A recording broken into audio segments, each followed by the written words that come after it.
Once a gal was dreamy, Dobie. Once a gal was dreamy, Dobie. Once a gal to call his own. Is she blonde? Is she tall? Is she dark? Is she small? Is she any kind of dreamboat at all? No matter, he's hers and hers alone. Dobie.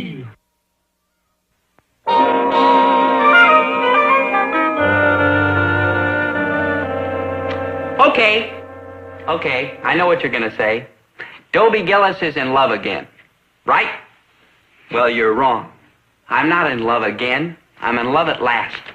I bid farewell to the aimless days of flitting from one girl to another, like a bee buzzing from flower to flower. From now on, only one girl's going to get stung.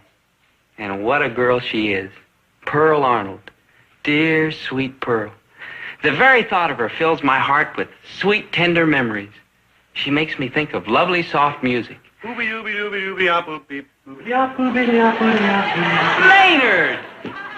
Maynard!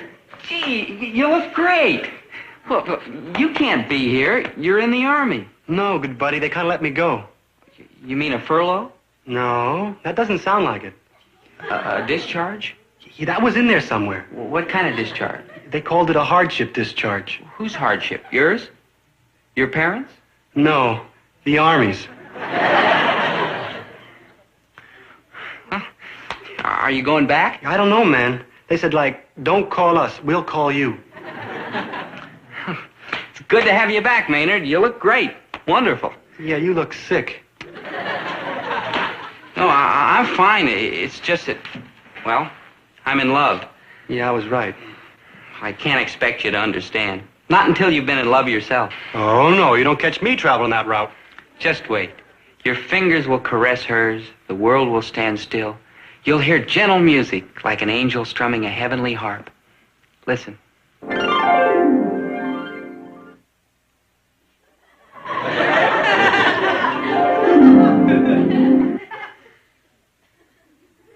Oh, you got it bad. I don't hear nothing. Hey, what's the we ankle it down to the record store for some platters with a real beat, huh? Ah, not me, thanks. I've got a date with her. Gee, I hope you're better real soon.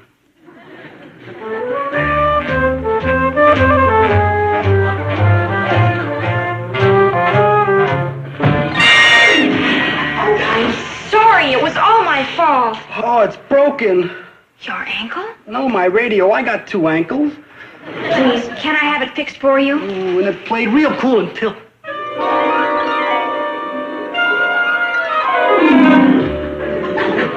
You're sure you're not hurt? You're very sweet not to be angry with me about this. You're very nice to be so very nice about this.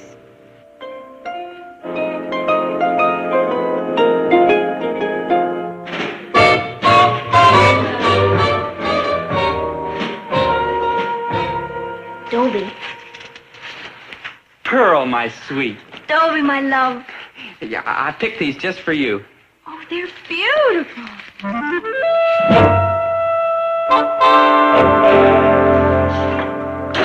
Herbert, you just don't give Dobie a chance to prove himself. He's really a fine boy. A boy what? Winnie, he doesn't know the meaning of the word work. Money, allowance, spending, these words he knows. So why can't he understand work? He's too busy discovering life. Put yourself in his place. He's young. Let him put himself in my place. I'm old. Is it so wrong for me to want my son to pitch in and help? My back aches. My arches are collapsing. Why, Herbert, you're not old. You're just as strong and handsome as the day we were married. Baloney. What? Baloney, Mrs. Schultz's order. Oh. Pardon me, Juliet, but Romeo must away to the freezer and grind some meat. Parting is such sweet sorrow, but Mrs. Schultz's drowned round won't wait until tomorrow.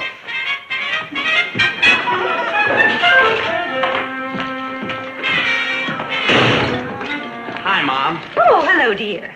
Boy, what a day. I have finally discovered the true meaning of life. Well, that's a very interesting discovery, dear. What's her name? Pearl Arnold, and I have a date with her tonight. Say, Mom, do you think Dad will let me go out? He's been doing a lot of yelling lately. Oh, that's just an act. He really loves you very much. Just prove that you love him. Maybe if you were a little more helpful around the store. Well, I am helpful. I do everything he tells me, like always saying thank you to the customers and closing the freezer door if I find it open. That's fine, dear. Your father will be very... Dobie, that was you that closed the freezer door? It sure was. He'll like that, huh?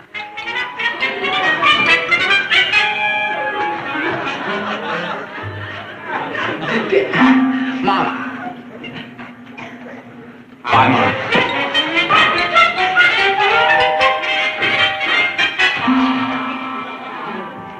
I gotta kill that boy. I just gotta.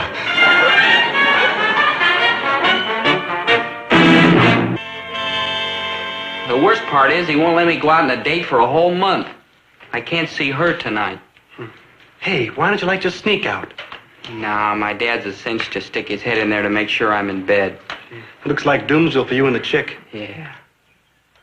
Wait, maybe I could dig up somebody to take my place under the covers. Crazy. One bunch of lumps looks like any other bunch of lumps. Yeah, you never know the difference. Man, we're winging. Yeah, be there by 8:30. Me? Oh, hold it, Daddy-O. I can't. Under the covers, you'll look like any other bunch of Yeah, lumps. sure, but I... You what, pal? I like shoot up my mouth too much.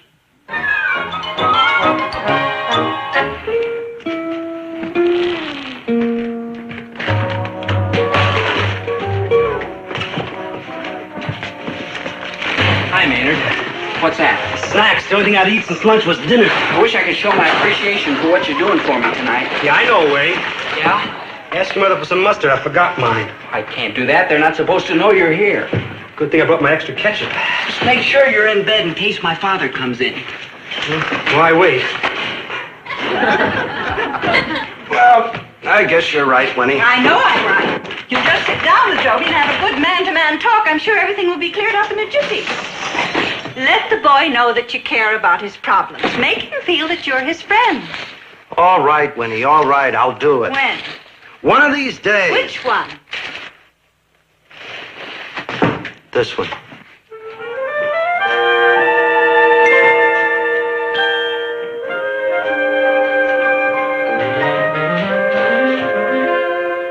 Dobie? Are you up?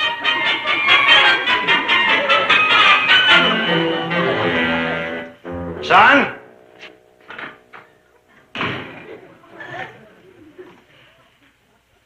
I thought this might be a good time for you and I to have a little man-to-man talk.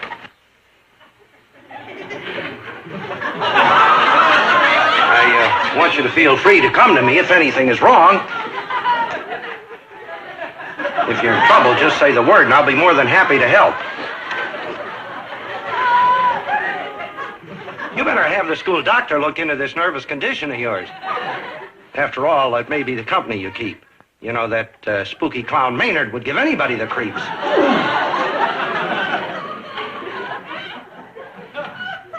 Well, I feel our little talk has been very helpful. Let's shake on us having a better understanding between us in the future, huh?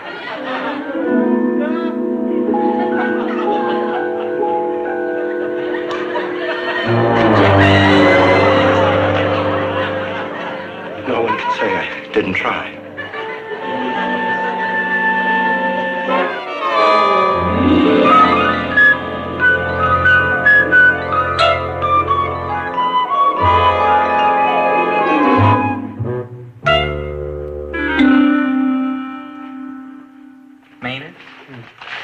Maynard, wake up. Oh, man, I didn't get any sleep at all last night. You kept moaning and yelling, Pearl, Pearl. Yeah, it was only the greatest. Did your father say anything this morning? Not a word. He just sat there at the breakfast table staring at me and licking his hand. What are you going to do? Yeah.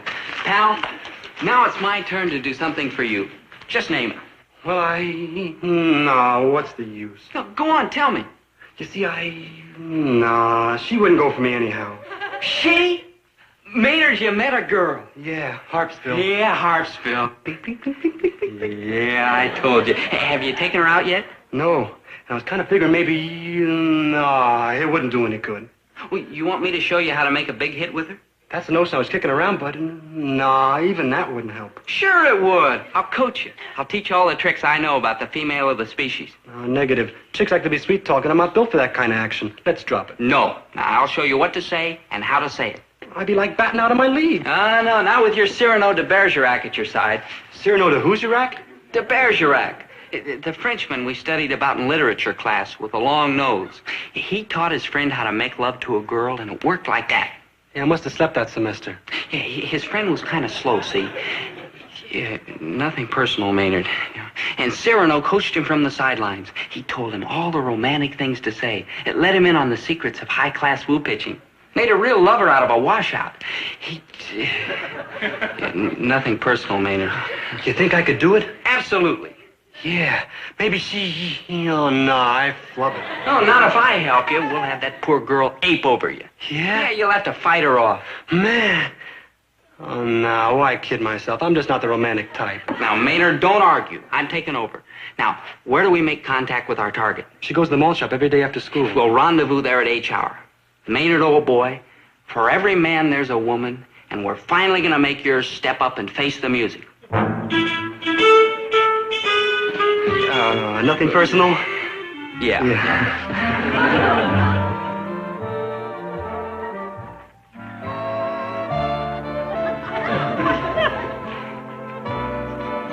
Two hot fudge sundaes. Yeah, make mine a double.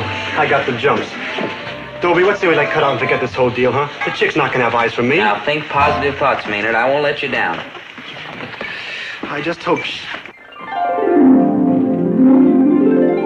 Maynard, what's the matter? What's the matter?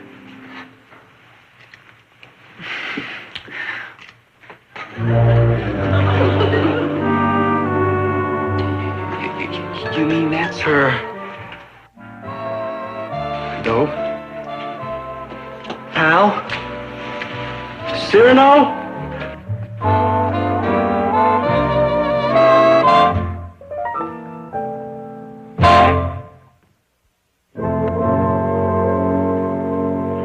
They call him the thinker. He's kind of an inspiration to me, which is why I come here to think whenever I have a problem, like now. You see, I've been doing a lot of thinking about me and Pearl and Maynard, and I've reached an important decision. I'm going to give up thinking.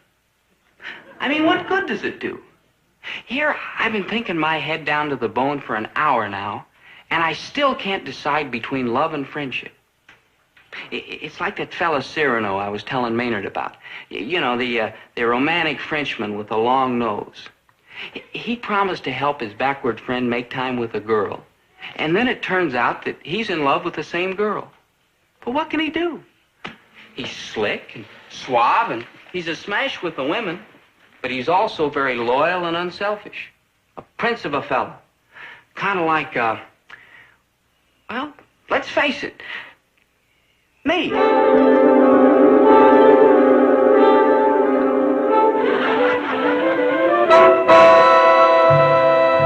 Dear friend. Dear friend. Cyrano, when the fair Pearl arrives, you must show me how to woo her, else I am lost. Have no fear, dear friend. I am at thy side. Ah, the lady cometh. We are alone. Speak to me of love. Dear one, my thoughts of you soar as if on the wings of a dove. Oh, yes, speak more, I pray you.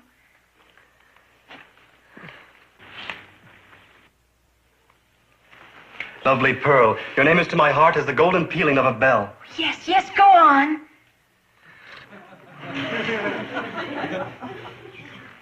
Your grace is sheer music, a hymn to all beauty. Yes, yes. To me, your voice is the cheesy gargling of a crowing scream.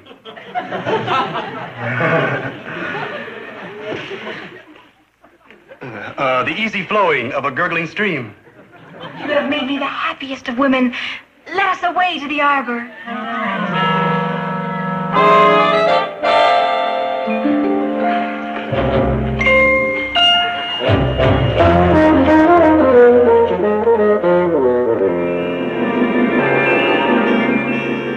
Yes, it is a far, far better thing I do than I have ever done. Somehow I've got to get rid of Pearl. For Maynard. For my buddy. Dobie, my own. Pearl, Now, Pearl, please restrain yourself. Something's the matter. Well, yeah. You don't like my new hairdo. Oh, I knew I shouldn't have let my sister fool with it. She's been practicing on the poodle. Oh, your hair, it's moonlight. My perfume is too strong? Oh, no, your perfume, it's ambrosia. My lipstick's the wrong color. Your lips, roses. Moonlight? Ambrosia? Roses? What's the matter with that? Well, I... Yes, doll? Well, you're just not my type. You're kidding. Love like ours, it burns brightly for an instant, then poof. Poof? Poof. You sang a different tune last night. Yes, but I've matured since then. You see, I belong to all girls. I can't be stuck with one. Stuck! I cannot be shackled to one nest. I must be free to fly with the winds. Well, flap off, buzzard. Nobody's stuck with me. Please, Pearl, no tears. Someday, somewhere, you'll find the someone for you. Oh, who stretches your hats for you, Buster? Gee, what a kooky character. Yes, it is a far, far better thing I do than I have ever done.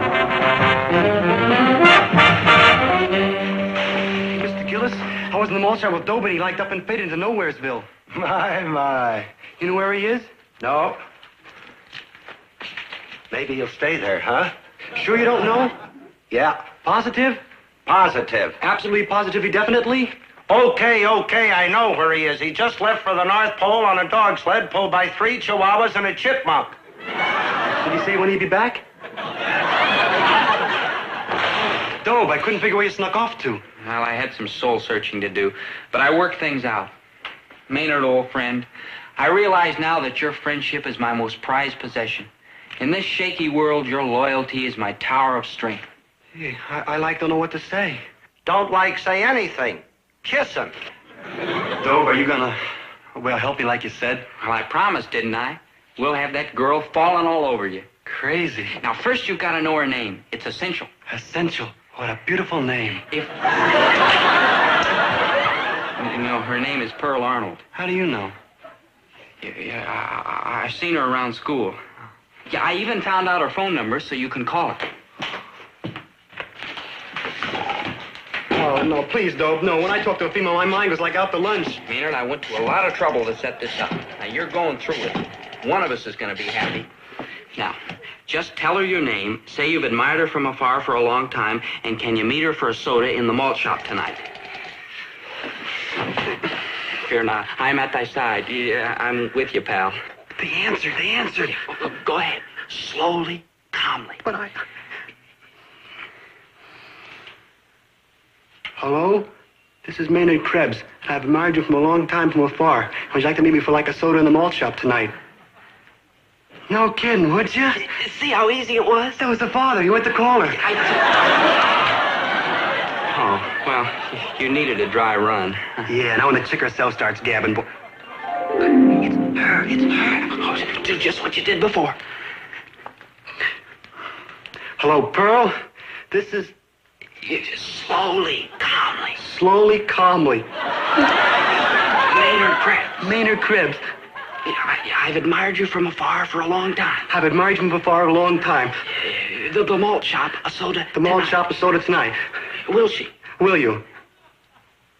You will? She will. Good. You'll meet her there at 8 o'clock and introduce yourself. Good. You'll meet her there at 8 o'clock and introduce yourself.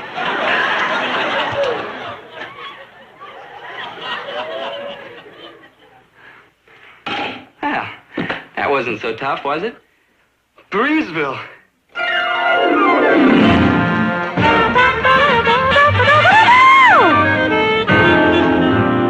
But you must be worried about something, dear, the way you're gulping down those almonds. I always eat lots of almonds.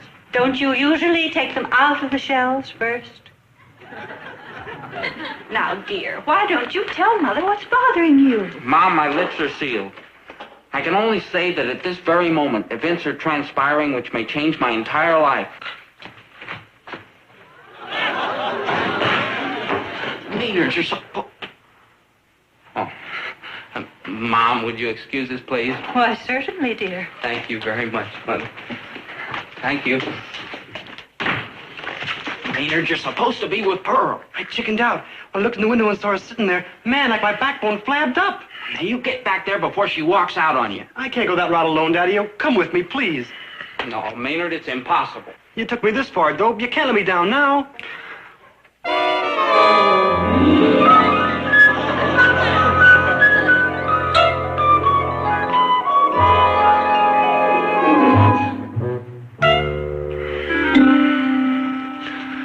You're right, Maynard. I can't let you down. Come on, let's go. Pal, you're the greatest pal a pal ever had for a pal. Yes, sir, me, pal.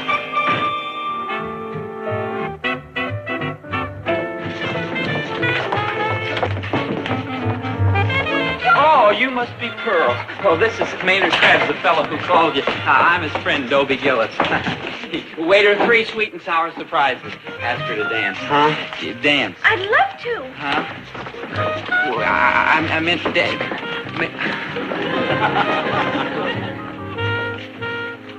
Dobie, I think it's time for an explanation. Well, you see, Maynard was shy about meeting you, so I came along. Oh? After all, he's my best friend, and I want him to be happy. I see. I mean, you're a fortunate girl to have such a high-type fella in love with you. Dobie, now I understand what a noble, unselfish thing that you were trying to do. He's fine and honest and sincere, and You were willing to sacrifice your love for me to bring happiness to your poor friend. well, he'd be your devoted slave. I knew you were still in love with me, darling.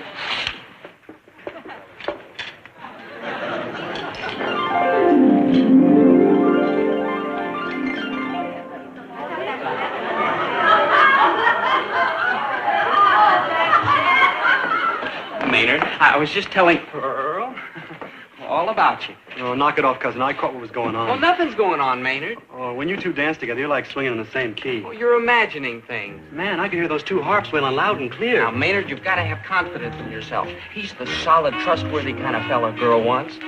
But you got class. He's warm and considerate. You're what the chicks go for. He's sensitive with a gentle, understanding soul. You ooze with the old charm. He's one...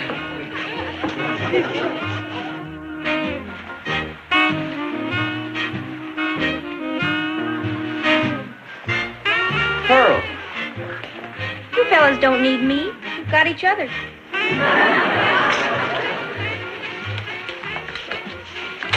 I'm sorry, Dope, for losing your girl for you. Nah, girls. Nothing but trouble. They bug me. They really do. Me too, man. Who needs girls? Yeah, look at the rich, full life you can have without girls. Yeah, you can listen to jazz. And go to movies. And play baseball. Football. And hockey. Basketball and tennis. And golf and Monopoly. And you can watch Maynard, television and go Maynard, bowling and swimming. Maynard, huh?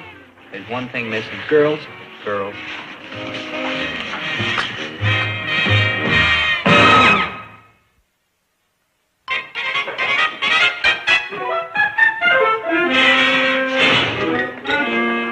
Hi, Mom. Good morning, dear. Feeling better? I sure am. Mom, you're looking at a new Dobie Gillis. A pity. I was just getting used to the old one. I mean it. My days of shallow girl-chasing youth are gone. Forever. Your father will certainly be glad to hear that. He'll see it. By the way, where is Dad? In the meat freezer. Oh, well, when... Freezer.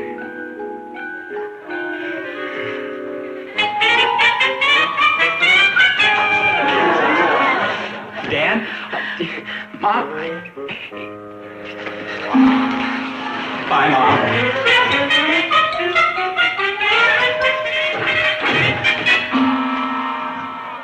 I gotta kill my boy. I just gotta.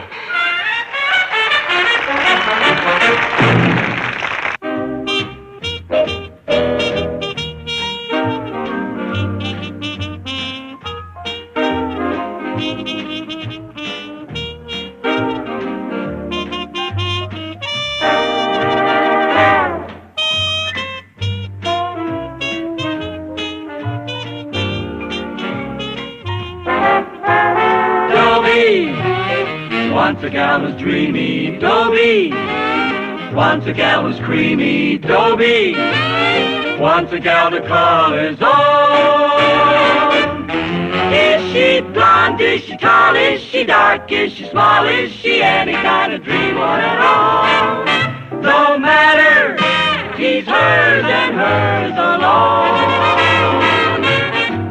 'Cause Dobie has to have a girl to call his own. Once a gal was dreamy, Dobie. Once a gal was creamy, Dobie. Once a gal to call his own. Is she blonde? Is she tall? Is she dark? Is she small? Is she any kind of dreamboat at all? No matter, she's hers and hers alone. Dobie.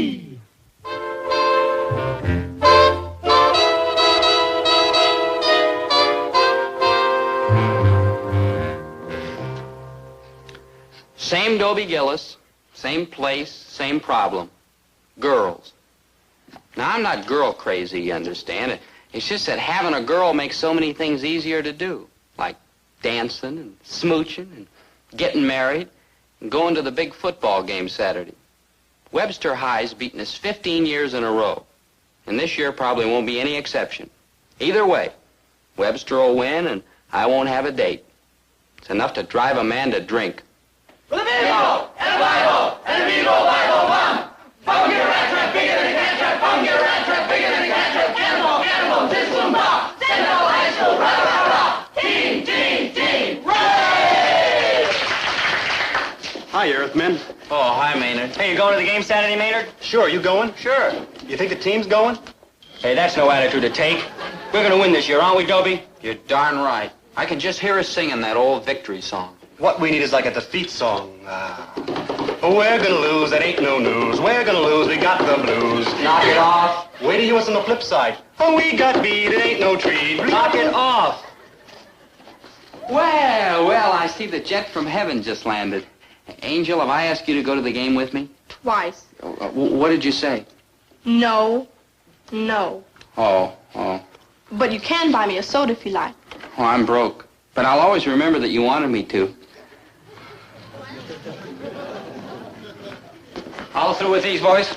Charlie, you've been here for years. What was it like when Central beat Webster? Terrific. What a party we had here. I gave everybody a soda on the house. Well, don't worry. You won't have to do that again. Worry. It would be my pleasure. For the life of me, I can't understand it. We've had good teams. We beat other schools, but every time we meet Webster, we seem to be jinxed. They've got the Indian sign on us. Why can't we get the Indian sign on them?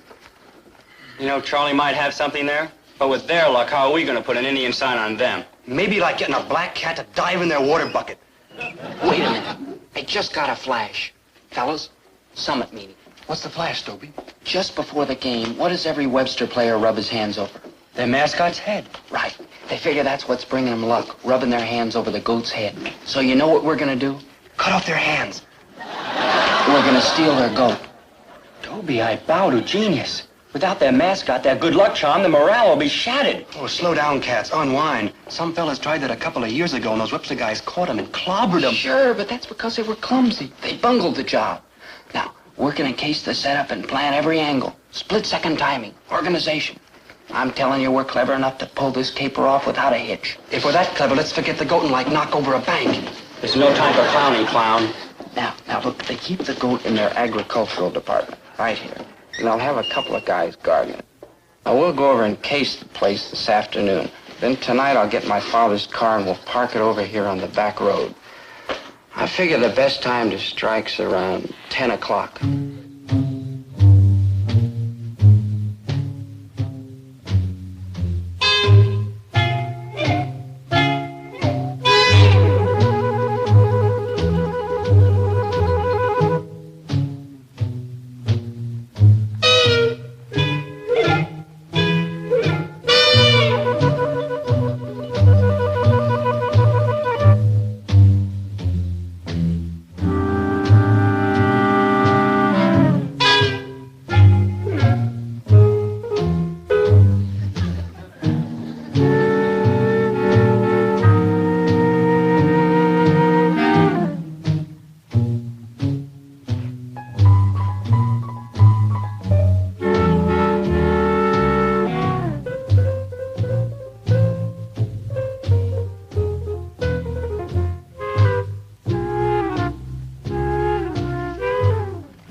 What? Turn that thing off. I can't hear. Thought I heard a noise. I better go check. Sit down, you can check later. Come on, it's your turn. It's probably the goat.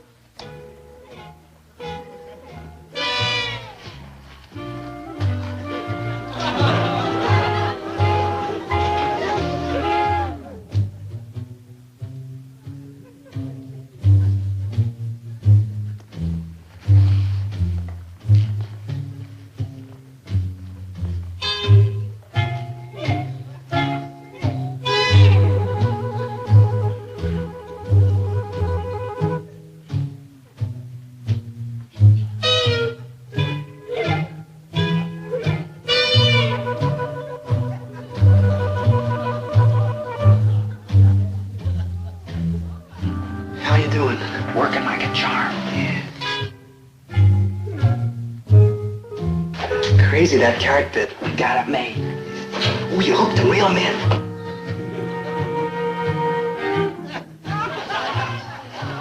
You got like just string, man. The goat's got the carrot.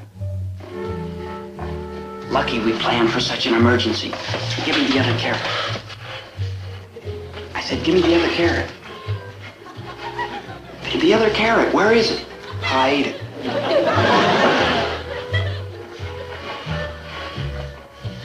Not mentioning any names, but somebody goofed.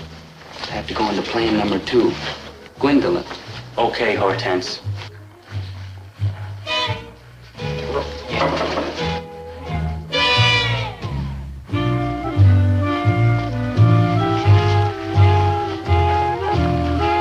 Hortense, are you sure the fellows said they meet us here? Yes, something must have happened to them, Gwendolyn. Maybe they couldn't get the car. What a shame. And it's such a lovely night. What are we waiting for? I'll take Hortense. I love those chicks with a low-pitched voice.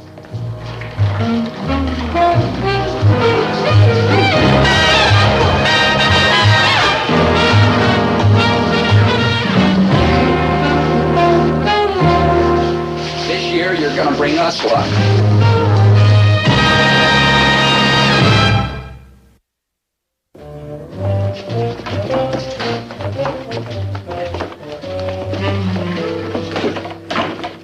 I still don't see why we gotta keep him in my room. This ain't no stable. We could clean it up and make it look like one. Why do we like keep it in your room? Or your room? Because we have our rooms in the house. You've got your own private room out and back here. We're gonna write the mayor about this place. We're gonna Please. tear it down and put up a slum. Please. This room reflects my personality. And I ain't putting any goat in here. Maynard, look at that brush. How can you turn away a fellow beatnik? Besides, it's for good old Central. I'm like touched. He stays. Good man. Fellas, we're all to be congratulated. A job well done. Yeah. You know, I kind of feel sorry for those guards. I wouldn't want to be them when the school finds out the mascot's missing. Save your sympathy, boy. Remember, they're Websterites. Yeah. Now, Hey! Oh, this cat's eating one of my records. A Stan Kenton record. Look, Big Daddy, if this stuff's in your regular diet, I'll get you like a whole stack of Lawrence Welk, huh? now look, fellas, we've got to play this cool and cautious. Not a word to anybody that we pulled a caper. Why shouldn't we take credit? We'll take credit after the game. We start popping off now, somebody's liable to blab, and word will get back to Webster. So? So, if they know we did it, they'll come looking for us. Try to make us talk. Tell them where we hid the goat. Beat me, whip me, stick pins in me. I'm hush-hush. My lips are sealed. We'll take a pledge. We solemnly swear not to tell a living soul that we had anything to do with the kidnapping of the goat. Not a word to anyone. And you keep your mouth shut, too.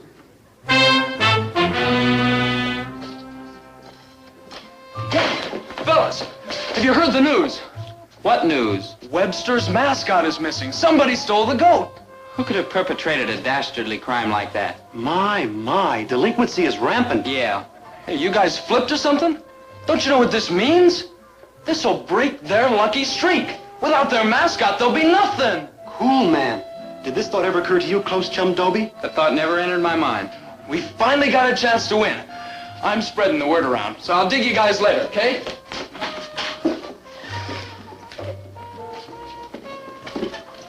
Have you heard the good news? We just got the flash from Ted.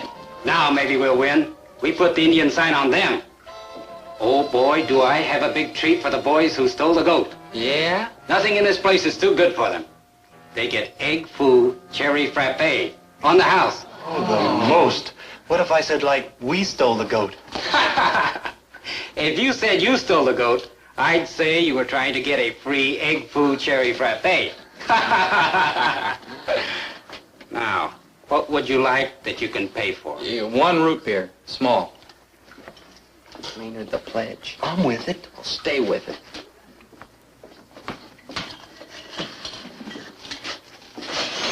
Imagine stealing their mascot. I wonder who did it.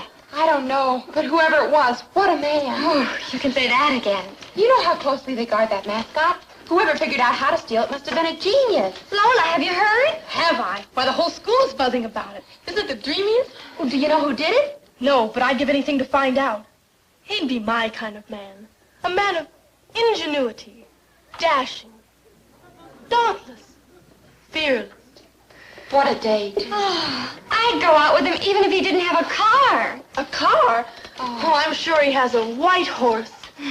Oh, how I'd love to go to the game with him tomorrow. And on a date tomorrow night.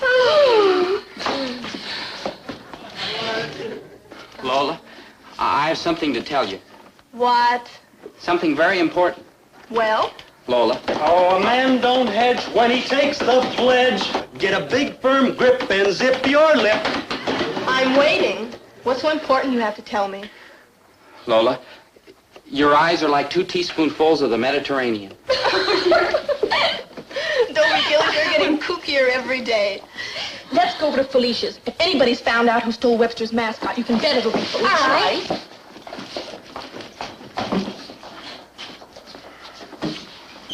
Lola wants me, but she doesn't know it's me. They all want me, but they don't know it's me. Girls. Luscious, creamy creatures. And you know how I feel about girls. The same way I feel about Stan Kenton. Maynard, don't a girl's lips mean anything to you? If they can play a hot trumpet, I'll listen. For the first time in my life, I can have my pick. A fat lot of good it does me.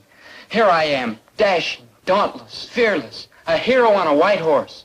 You at least got a white horse. I'm stuck with a goat. But didn't you get a chance to see what any of them looked like? Well, it happened so fast. We went out to make time with these chicks, you see. Chicks! You guys ought to have your heads examined. Now, look, fellas, there must be a clue we can go by. When they threw the blankets over you, you must have struggled a little. You must have grabbed them. Well, what were they wearing? Were they short or tall? Crew cut or long hair? Or Wait a minute. What? Well, I got my hand under this guy's chin to push him away. And when I did, I think I felt a beard. You think you felt a beard? Well, I'm sure it was kind of like a beard, sort of scraggly, heavy fuzz. Maynard Krebs. He's the only guy over there that's got a beard. It's gotta be Maynard. So he's the brains that pulled this off. I can see you don't know Maynard. The only brain Maynard's got is Dobie Gillis, his sidekick. Okay. Let's round up the fellas and move in on them. Hold it. You know what the principal said about rough stuff? I will not tolerate any violence whatsoever in the mascot incident. Besides, giving them the lumps isn't going to get our mascot back. What we have to find out is where they have the goat stashed away. Yeah, you're right, but at least we know who engineered it.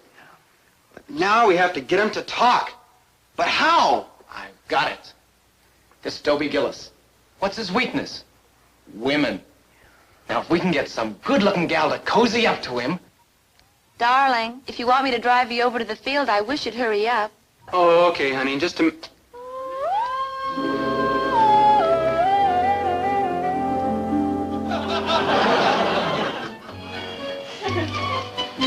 Girls. They all want me, but they don't know it's me. Your needle's like stuck, Big Daddy. You've been saying that like all day. How much can a man take? Oh, cool it, chum. After the game tomorrow, you'll be stuck with the pledge. You can live again.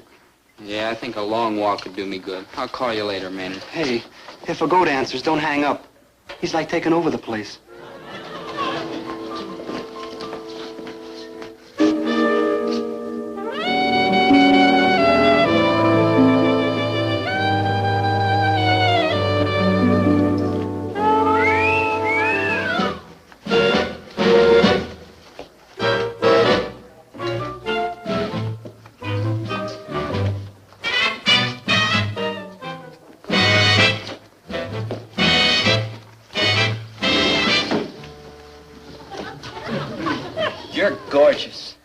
fellow who walks backward.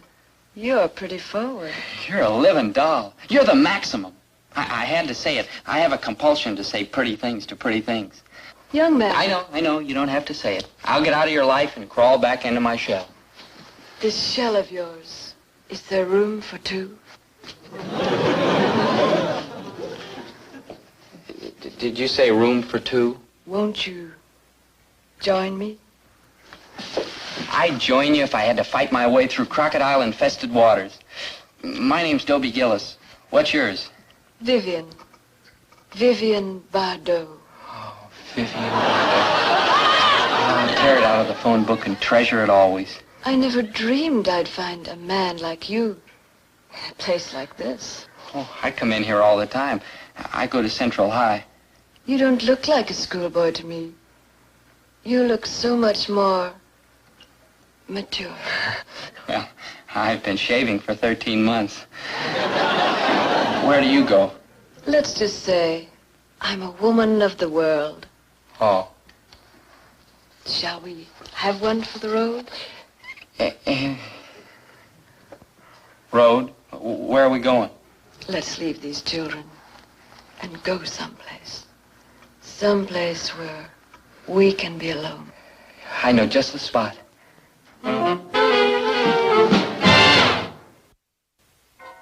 Ah, you really lived. Singapore, Cairo, Casablanca, Mount Rushmore National Monument.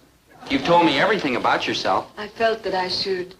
You and I aren't going to have any secrets from each other, are we, Dobie? No, I should say not. Do you have any secret? Something that you wouldn't tell anybody else, but you'd tell me? Why, no? No secrets in your past? Why, I have no past. I was born the minute I met you. I love you. Let's go steady. But first I have to be sure you're my kind of man. What is your kind of man? A man who stands out from the crowd. A leader. Someone with imagination and daring. Like a man who would steal Webster's mascot. That's the kind of man I'd like to meet. How do you do? Dobie, you. No wonder I found you so fascinating from the start. Imagine kidnapping a goat. Yeah. I bet it took real genius to figure out where to hide it. It took a little figuring, all right. And you never guess where we have him hidden. You don't have to tell me, Dobie. I'm sure it's a big secret. We're not going to have any secrets from each other, remember? We have him hidden in Maynard Krebs's room in back of his house at 1343 South Elm Drive. You didn't have to tell me, Dobie. Why should I care where you hid the goat? 1343? Elm Drive. South? Uh-huh. Well, see you later, Dobie. Oh, where are you going? I have to be home at 9:30. Yeah, but you're a woman of the world. I know, but my mother'll kill me. Hi, Dobie. Oh, hi, Ted. Ted, I want you to meet my new girl, Ted Nelson, Vivian Bardot. Hi. Pleased to meet you. Au revoir, Dobie. Well, wait a minute. When am I going to see you again? Tomorrow night, same time, same place. Her name's not Bardot. I know. She's Vivian Chandler. She goes with Webster's fullback. She's a spy, and I'd better go find another place to hide the goat. The goat? You stole their mascot? Put her there, pal. Save it. I got to make sure they don't get it back. Hey, but Dobie, if you knew she was a spy, why'd you have to go tell her? It's my weakness. I can't resist irresistible girls. Yeah, but did you have to tell her the real hiding place? If she found out I lied to her, she might never try to get another secret out of me.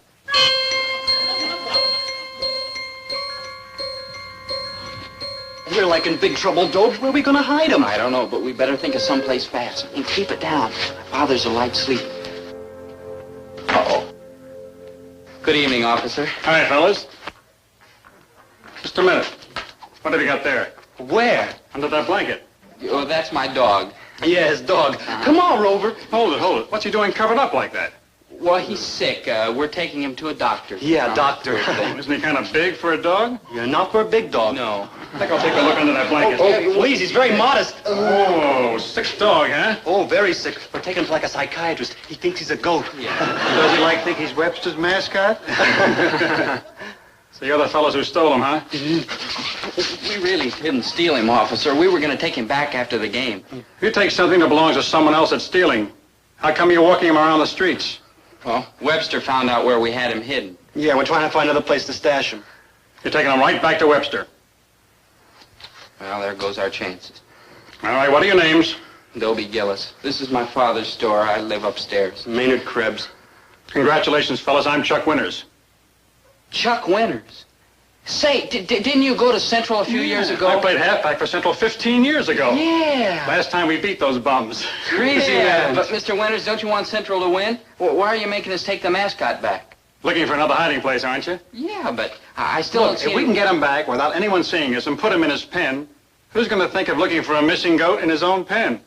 Yeah. Yeah, nobody looks in the safe again after the money's stolen. Right. Yeah. You know, for a cop, you're a real cool character. Okay, fellas, let's get this blanket back over that sick dog and hurry up, huh? Yeah. There we go. Let's go. Come on, let's go. Here's the man that made it all possible. Dobie, you're the greatest. Oh, what a man. Dobie, you'll go down in Central's Hall of Fame. Thanks, Lola. Oh, Ted. Ted, you're a good pal of mine, but would you mind getting lost? You're taking up a place where a girl could... Aren't we lucky girls? Not only a hero, but a handsome hero. What do you need with all these girls? Oh, yeah, girls. Don't forget Maynard was in on this with me and Randy. Oh, Maynard, you're a hero, too. Hey, cut it out. I hear that stuff's habit forming. Dobie, who are you going to take to the game? Yes, which one? Yahoo! I'm going to take you. Oh! And you. Oh! And you. And you. And you.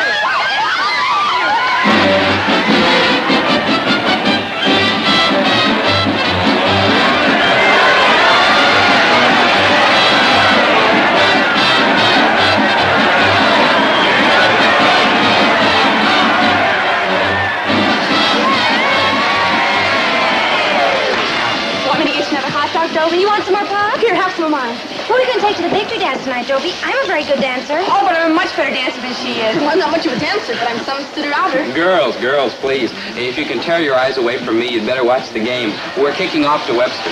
But which one of us are you going to take? The winner will be announced after the game. Ladies and gentlemen, Central is kicking off.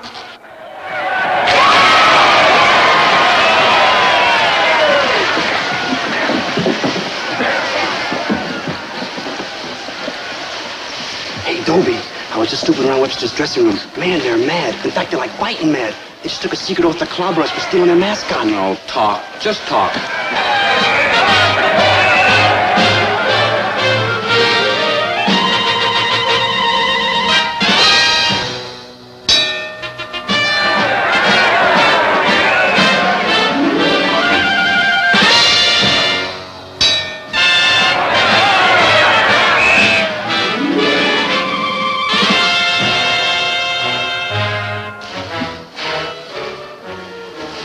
You. It was your idea to steal their mascot. Of all the stupid things. You, Benedict Arnold.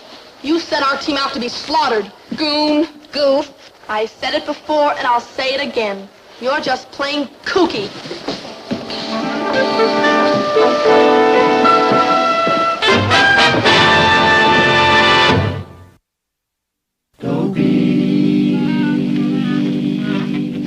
Dobie? Yeah. Only give me my full title. Dobie Gillis, ex-hero. Huh? This afternoon, I was the most popular boy in school.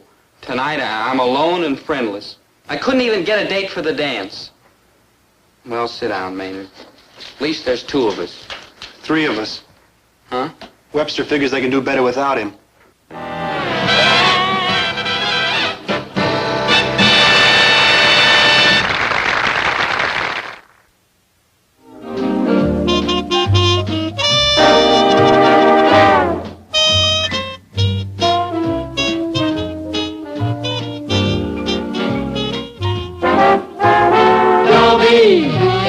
Once a gal was dreamy, Dobie.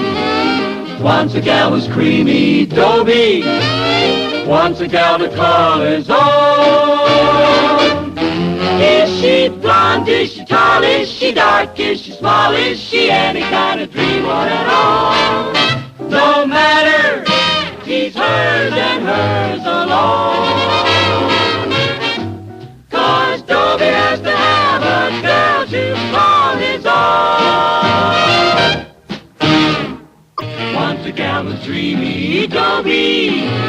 Once a gal was creamy, Dobie. Once a gal to call his own. Is she blonde? Is she tall? Is she dark? Is she small? Is she any kind of dreamboat at all? No matter, he's hers and hers alone. Dobie, Dobie.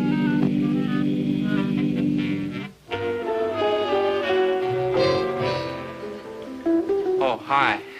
I was just practicing a few expressions for tonight. School play tryouts, 8 o'clock sharp. Come one, come all. The drama club needs your support. Signed, Annabelle Huffaker, president. If you're wondering how come this sudden interest in the drama club, I can tell you in 3 words. Annabelle Huffaker, president. She's wonderful. Sort of unique. As a matter of fact, she's nuts. About the theater, I mean. And if she's nuts about the theater, I'm nuts about the theater. If she worked in a cement plant, I'd work in a cement plant.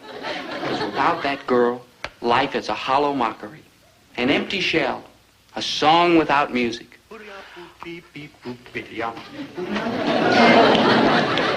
Maynard, did you get me a script of the play? Yeah, Daddy-O, they just came off the mimeograph. Oh, good, good. Hey, don't tell where that came from. Miss Erdlatz wouldn't like it. Okay. Boy, with my dramatic experience, I'm a cinch to win the lead. What dramatic experience? Well, there was, don't you remember that Thanksgiving pageant? You mean when we were in grammar school? Yeah, sure, that was dramatic experience. You played a pumpkin. Well, everybody has to start someplace. Magnolias at Manassas, a Civil War drama by Ruth Erdlatz. Teacher wrote it herself, huh? How is it? Pretty romantic? Yeah, man, that Civil War was a swinging scuffle. Yeah? And one of those Dixie Cats blew it. They spent all their time smooching in the garden. Where? Where's that? Act 3. Where? Where's that? Here. Dig this. He takes her in his arms, bends her backward in a passionate embrace. Go, Miss Erdlatz. Go, go, go. He kisses her. Oh, that doesn't mean it. I gotta have that part, because when Annabelle's lips meet mine, she'll know, old friend. She'll know.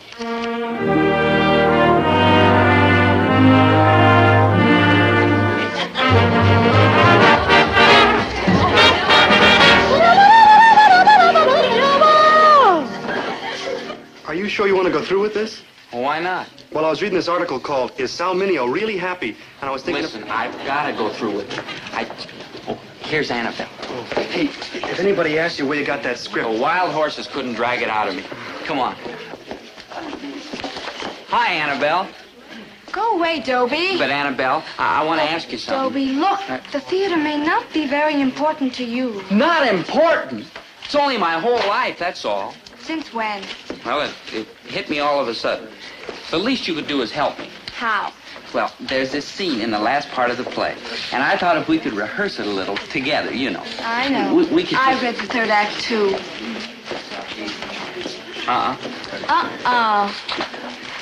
And say, where did you get that copy of the play anyhow? Wild horses couldn't drag it out of him. Dobie. Maynard stole it for me. Well, it doesn't matter. You see, we're not taking our readings from that play anyway. We're not? No. Well, I'm doing Blanche from Streetcar. What streetcar? A streetcar named Desire. Well, the great play by Tennessee Williams. Oh, I think she means like Tennessee Ernie. Oh, well, he's one of my favorites. I like it when he comes out and says, hiya, pea pickers. Dobie, Yeah? I'm very fond of you. But if you don't go away, I'm liable to punch you right in the nose. Wild horses. She wormed it out of me. Ill met by moonlight, proud Titania. Ill met by moonlight, proud... Hi, Norman. Oh, hi, fellas. You gonna read for something? Yeah, Lieutenant Culpepper. Oh, tough luck. You trying for it, too? Nah, but Mr. Wonderful is. Teachings. Milton Armitage? Yeah, he says he got the part sewed up. Yeah, but I thought he was captain of the wrestling team. Won't he have to work out at night? Yeah, only like in the third act.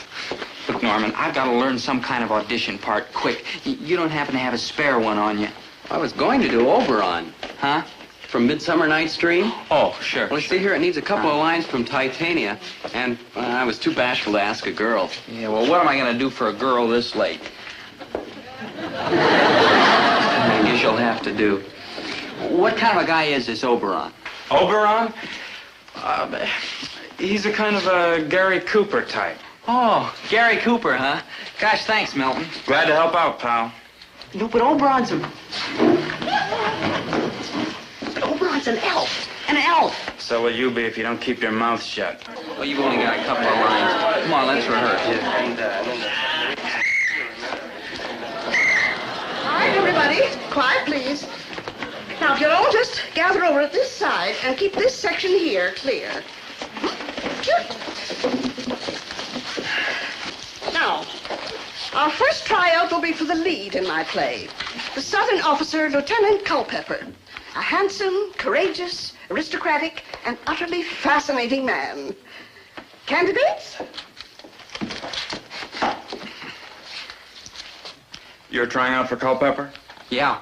Thanks for the help you gave me on this Oberon. May the best man win. Thanks, Gillis. I appreciate that. Oh, thank you for deciding to play the part, Milton. Oh, I can't tell you how thrilled I am. Yeah. If my wonderful play needed anything, it's wonderful you. I'm trying out for you, Miss Erdlath. You are? You are? I thought you were just carrying something for Milton. No. We'll hear Milton audition first. If you don't mind, Oberon. Well, when Annabelle told me that she was going to do Blanche, I decided to do Stanley so that we could rehearse together.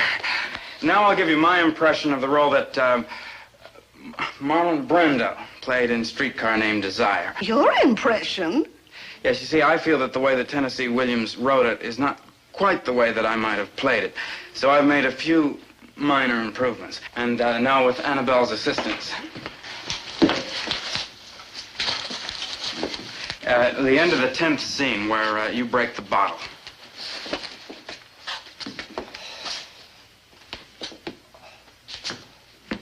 Crash! Oh, what did you do, baby? What did you break the bottle for? So I can defend my honor by grinding the broken glass in your handsome face. Oh, what, do you want to play rough, Tiger?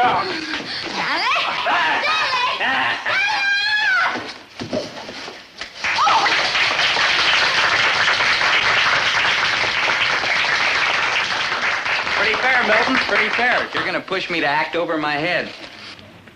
Oh, yes, you. Yes, ma'am. I'm going to do Oberon, and Maynard's going to help me by being Queen Titania. Excuse me, Stanley. Hey, remember that wild smooch in third act with Annabelle? Give it all you got, Gary. Yeah.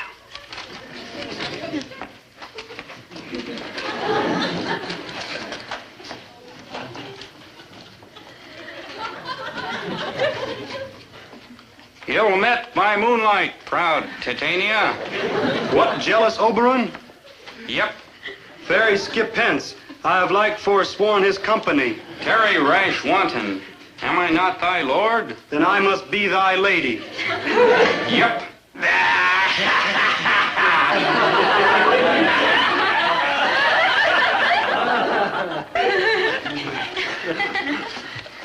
Maynard. Yeah, good buddy? We've been had.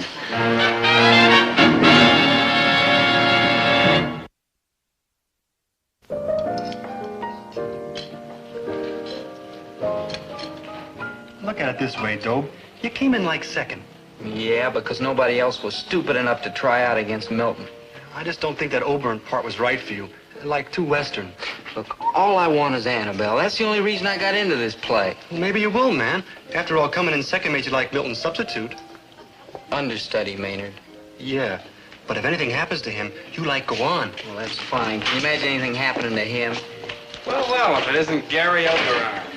Oh, hi, Annabelle. Hi, Milton. Just call me Lieutenant Culpepper. And this is my little Southern Belle, Lavinia. Congratulations, Annabelle. You too, Milton. Yeah, it couldn't have happened to a bigger. Bigger what? It's like a contest. Complete the sentence in 25 words. Well, we better get busy, Annabelle. We've got to discuss the play. We've got to kind of feel out the characters. Shall we, Miss Lavinia? Delighted, Lieutenant Culpepper. See you at rehearsal. Now, this third act's going to need a lot of work. I mean, a lot of work. When I think of that lousy Milton double-crossing me, getting me to do Oberon as Gary Cooper. Well, it's too late now. So, like, cheer up. Now, look at the bright side. What bright side? You might have done it as a pumpkin. Understudy. Big deal. They smooch and I watch. Not only that, I gotta learn the whole play. How come? Because I'll have to step into the part if something happens to Milton. Do you hear bells? We couldn't. You're right. Crummy trick. Oh, like the crummiest. Wrong thinking. Go straight down the line. We'll do it.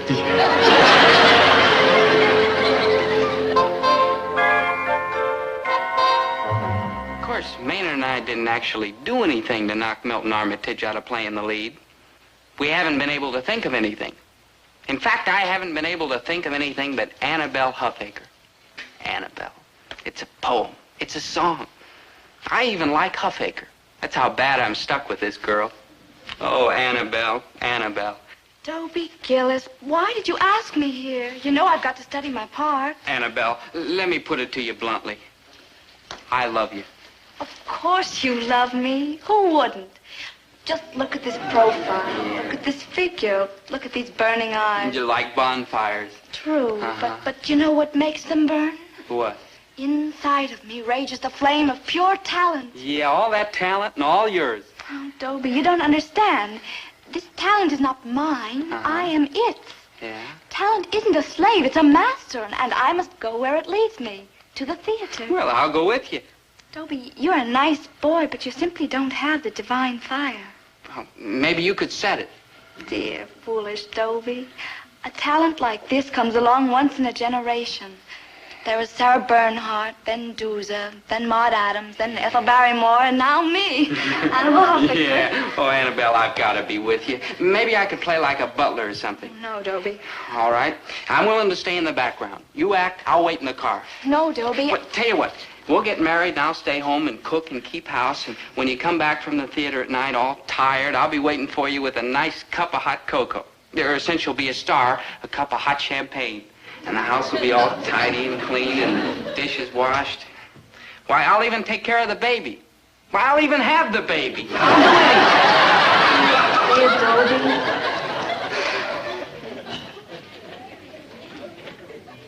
Wow, what a turn down. Whew. Maynard! Maynard, you were hiding back there. That's a despicable... That's lousy. Yeah. Hey. Oh, Maynard. Do you still want to play that part with Annabelle? Yeah, I want it more than life itself. All right. I finally figured out a way how to get rid of Milton Armitage. Yeah? What? Poison mushrooms. Great, huh? Great. I was like watching the swinging mystery show the other night on TV. And this cat wanted to kill this other cat, see? So he got a box of poison Maynard, mushrooms. what see? happened to this cat after he killed this other cat? Oh, there was a commercial. And all these medicine bottles were marching around. Yeah, Maynard, after the commercial. Oh, they hung this cat that wanted to kill this other cat. Uh-huh. Oh, yeah, I see what you mean. Yeah. Well, back to the old drawing board.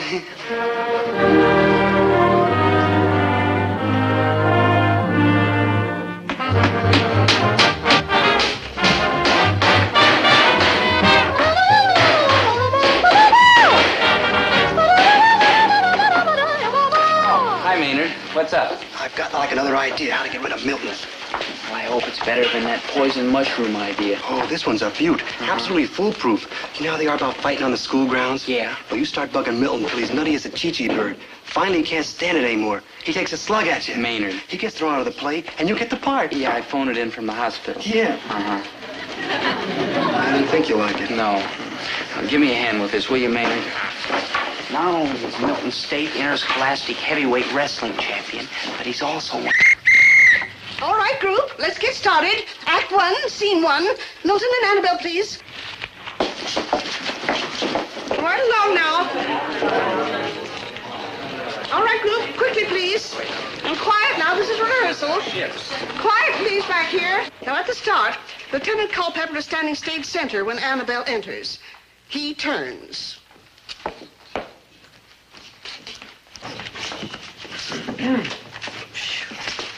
Lieutenant Culpepper, Gaylord. At your service. It says here that I cross over to her and I take her in my arms and I kiss her. Well, no. There'll be no kissing until the actual performance. You just cross. Well, what about taking her in my arms? Yes, the vice principal said hugging would be all right. So let him hug the vice principal. All right, once more. Lieutenant Culpepper, Gaylord. At your service. Coming through. Sorry. All right, once more. Pick it up from your line, Annabelle, at your entrance. Lieutenant Culpepper, Gaylord. At your service. Coming through. Still busy. How would you like a broken neck? Boys, now you all know the penalty for fighting. We wouldn't want to lose you from the cast, now, would we? I don't think we'll have any more trouble.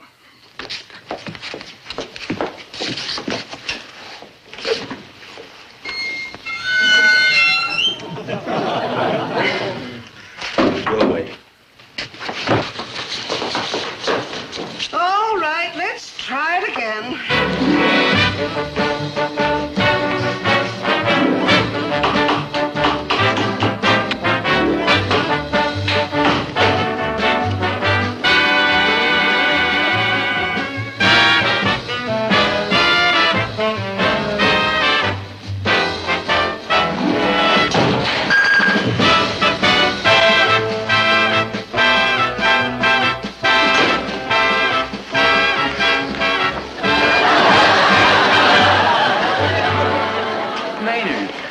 What are you doing in that Yankee uniform? A Lincoln Corps of Volunteers, Dad. I know, but this is ridiculous. Yankee soldiers, we need you. Oh, like later. They just fired on Fort Sumter.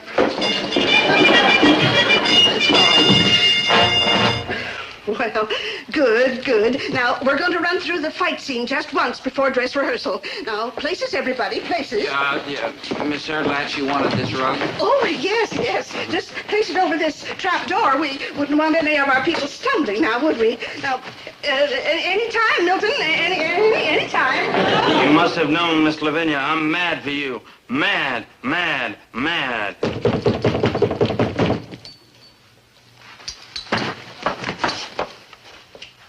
It's a Yankee. Stand back, Miss Lavinia. There may be bloodshed.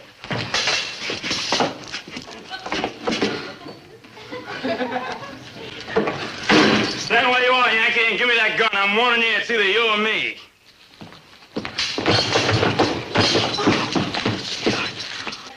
Oh, Gaylord!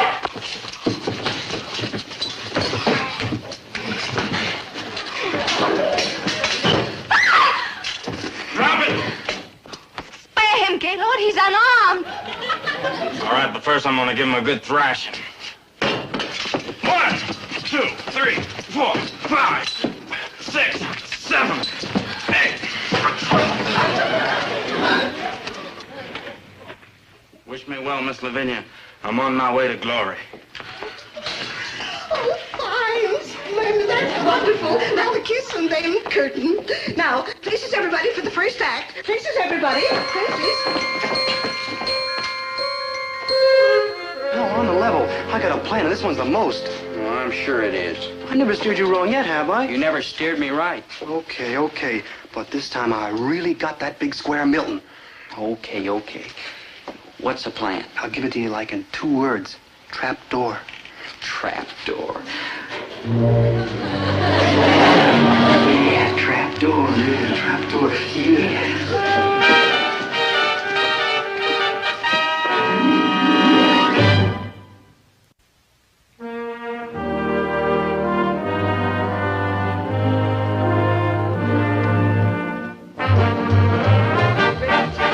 Ready with your lights.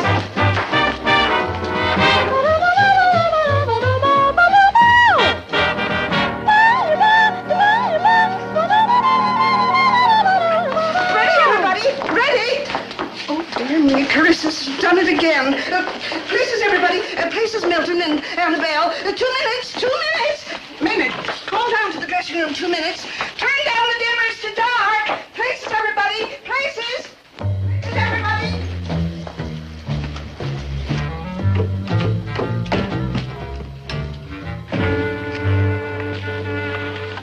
All right. Get ready. Bombs away.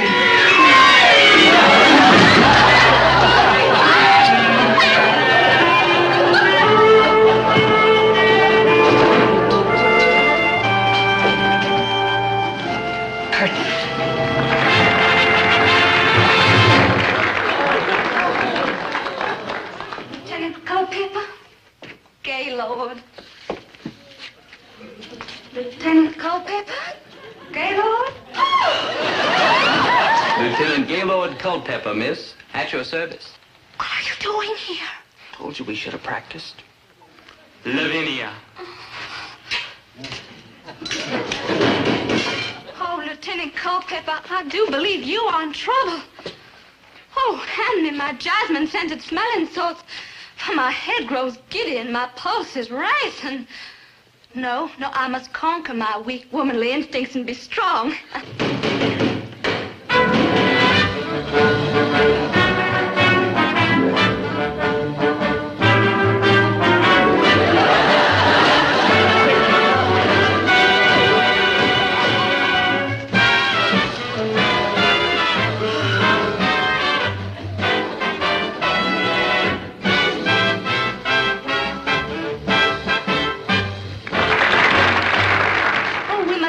Dashing gallant Lieutenant Culpepper. Oh, Gaylord, I have a premonition something dreadful's going to happen to you. Get ready for your entrance.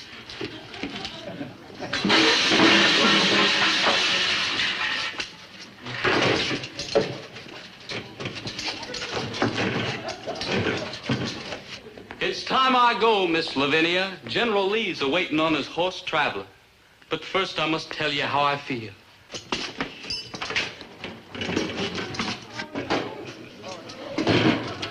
Don't look surprised, my dear. Surely you must have known I'm mad for you. Mad, mad, mad.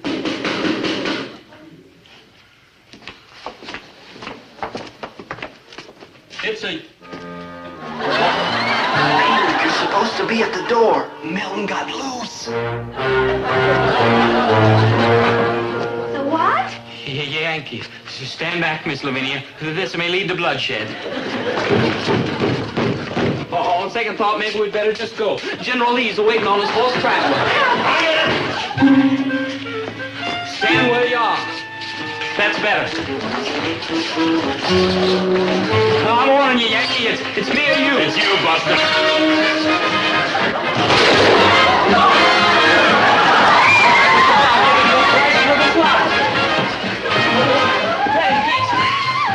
Can't we talk this over?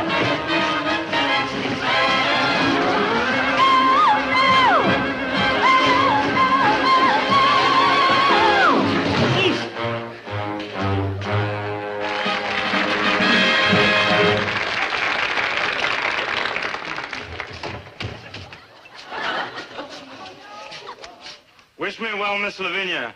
I'm on my way to glory.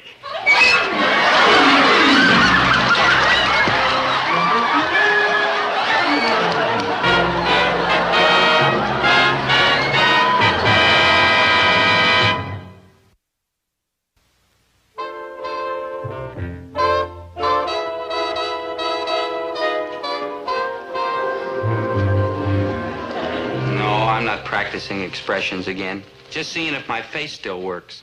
Aside from this, everything's fine. Everybody liked the play. As a matter of fact, Miss Erdlatz has already finished a new one about these two Polynesians on a desert island. And this girl's supposed to be sacrificed to these volcano gods, see? Ranji, time for rehearsal. Coming, Una.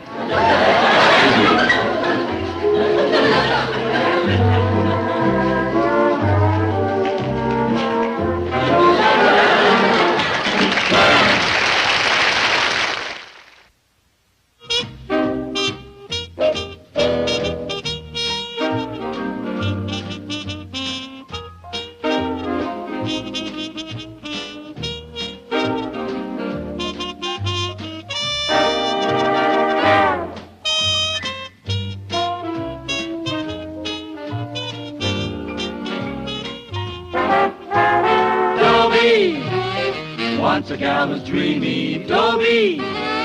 Once a gal was creamy, Dobie.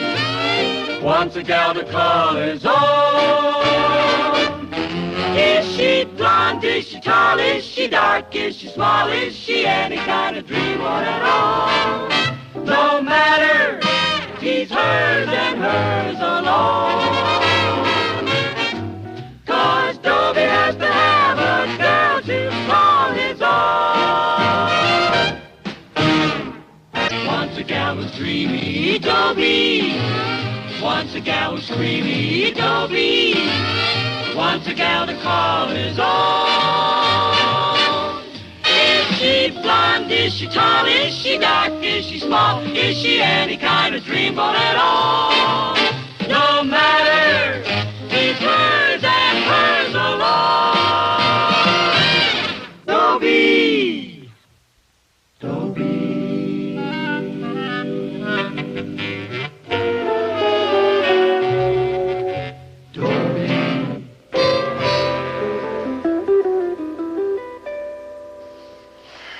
My name's Dobie Gillis.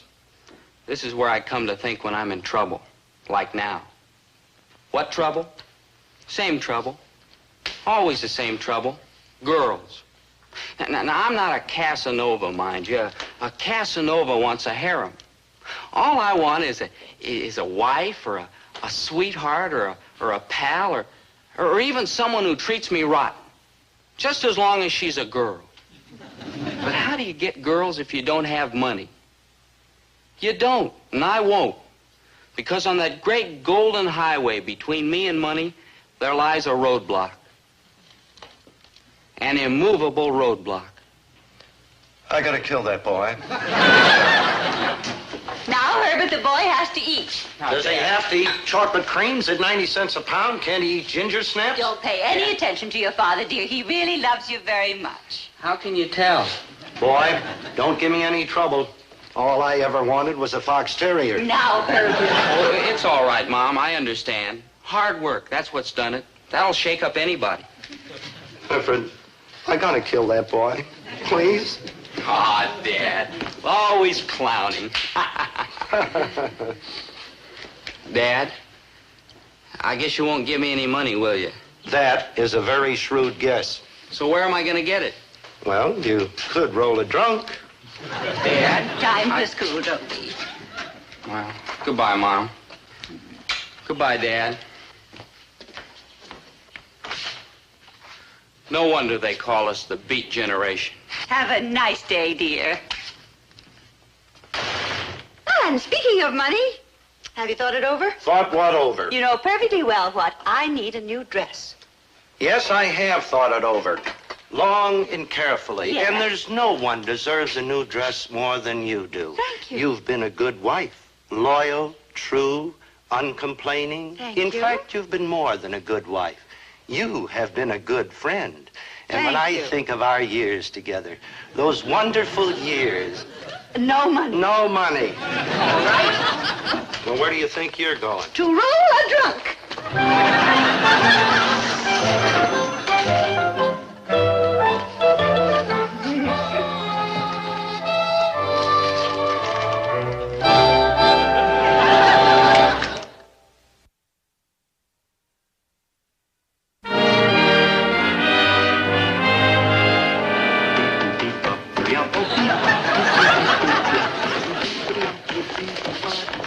Hi, Maynard. Hi, Big Daddy. How's the beard coming? Oh, look. Pretty good for only 8 months, huh? Great. Hey, Maynard, you got any money? Oh, I'm like Tap Man. Yeah, well, thanks anyhow. Hey, maybe you could, like, sell something. I sold everything I own. Hey, you got anything left to sell? No. These clothes, maybe. Thanks anyway, but I don't think so.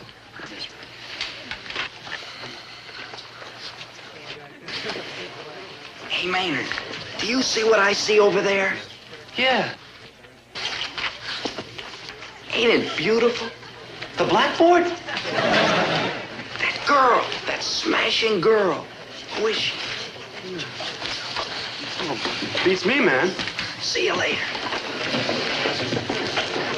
Hello. Hello.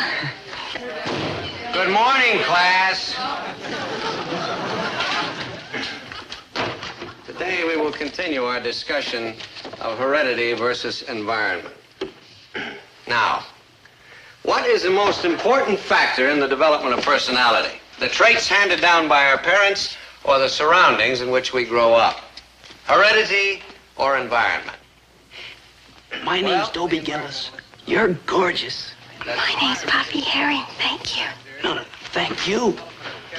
Thank you for your lips, your eyes, your face, your form. Oh, it's nothing. Nothing. Will you go steady with me? That depends. On what? Well, it's a little complicated. It takes quite a while to explain. Mr. Gillis. Mr. Gillis, am I disturbing you? No, perfectly all right. Go ahead, sir. Now, with Mr. Gillis' kind permission, I will continue. Heredity, I say, is just as important as environment. The traits of your parents, both physical and mental, are transmitted through the genes. G-E-N-E-S, genes. These are tiny components within the body, and they pass from generation to generation. For instance, short parents produce short children. Kind parents produce kind children. Cruel parents produce cruel children. Sometimes it will skip a generation, but it's in the genes, and sooner or later, it's mathematically certain to reappear. Let us take, for example, the case. Where were we? You were asking me to go steady. Oh, will you? That depends. On what? Well, it's a little complicated. It takes quite a while to explain. Well, let's have dinner tonight. You can tell me all about it. That sounds marvelous. Yeah. Say, do you like chicken and ham and turkey and artichoke hearts and lobster and things like that? Oh, yes, but isn't that dreadfully expensive? Don't worry about a thing.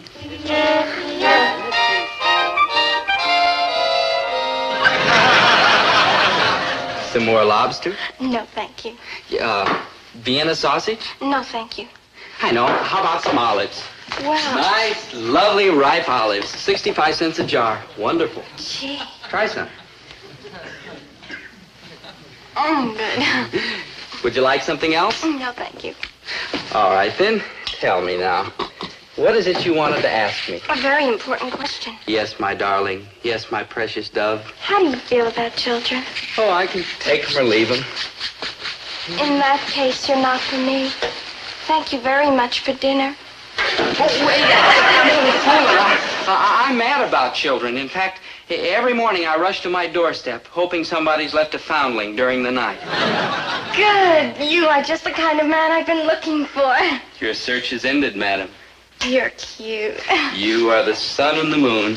After we're married, how many children would you like to have? 14. I really didn't plan on that many. I was thinking of 3. Oh, heck. Oh, but they will be wonderful children. I've got it all figured out. Tell me about it, my love, my own. You're my tiger. The first will be a boy. His name will be Howard, and he'll have lots and lots of freckles. Freckles? Don't you like freckles? Do you? I think they're just darling. You know what I think they are? What? Just darling. Me too. Yeah. Tell me more about little Hobart. Hobart? I mean, Howard. He'll be a sturdy little chap, our Howard, with big, broad shoulders and a deep chest and fine, strong legs. This kid'll eat me out of house and home. Next will come a girl, Celeste. Celeste, my little doll. Celeste, my sweet, pale baby. Pale? Yes, Celeste will be pale. Oh, so pale. She won't romp and play like other children. She'll just sit quietly and look out the window and smile long, sad, secret smiles. That's all she does? Swell. And next will come Nanette. Sturdy little Nanette. Sturdy, roly-poly Nanette. Another big eater. Oh, Dobie, parenthood is just about the most important thing in the world. I mean, it's what it's all about, isn't it? Bringing life into the world, loving, caring, sharing your wisdom, watching the new generation grow straight and tall. That's beautiful. It's really all that matters, Dobie. How about some cheese? Oh, I couldn't. It was such a good dinner. Well, we'll have dinner here often. And maybe lunch, too. No. You know, I don't think so. My father wouldn't like it. Why not? Well, it's kind of a hard thing to say about your own father, but, well, he's a pathological miser. I mean, I love him and all that, but let's face it, he's a pathological miser. He is. Yeah, he gives me hardly enough money to sustain life. How awful. So I wonder I'm still here to tell you about it. You poor, wretched boy. But it's all right now. I've got you. Oh, no, you haven't. Haven't what? Haven't got me. Don't you remember what Mr. Pomfret said this morning? Mr. Pomfret, the teacher? About genes and heredity and all that stuff? No. Don't you remember? The traits of your parents show up in your own personality. Like short parents produce short children. And kind parents produce kind children. And cruel parents produce cruel children. But look at me. I'm not cruel. In fact, I'm one of the really sweet guys on the North American continent. Maybe so, but the professor covered that. He said sometimes it skips a generation, but it's bound to show up sooner or later. It's in the genes. Oh, I don't know. No, Dobie. You know how I feel about parenthood. Do you think I want your father's mean old genes showing up in my children? Poppy, I think there's a definite... Goodbye, Dobie. Where are you going? To find another man. Well, you can't do that. I love you. And I love you, Dobie. But we've got to think of the children. Surely you understand that? A man who loves children the way you do. Oh, yeah. Bye, Dobie. Poppy?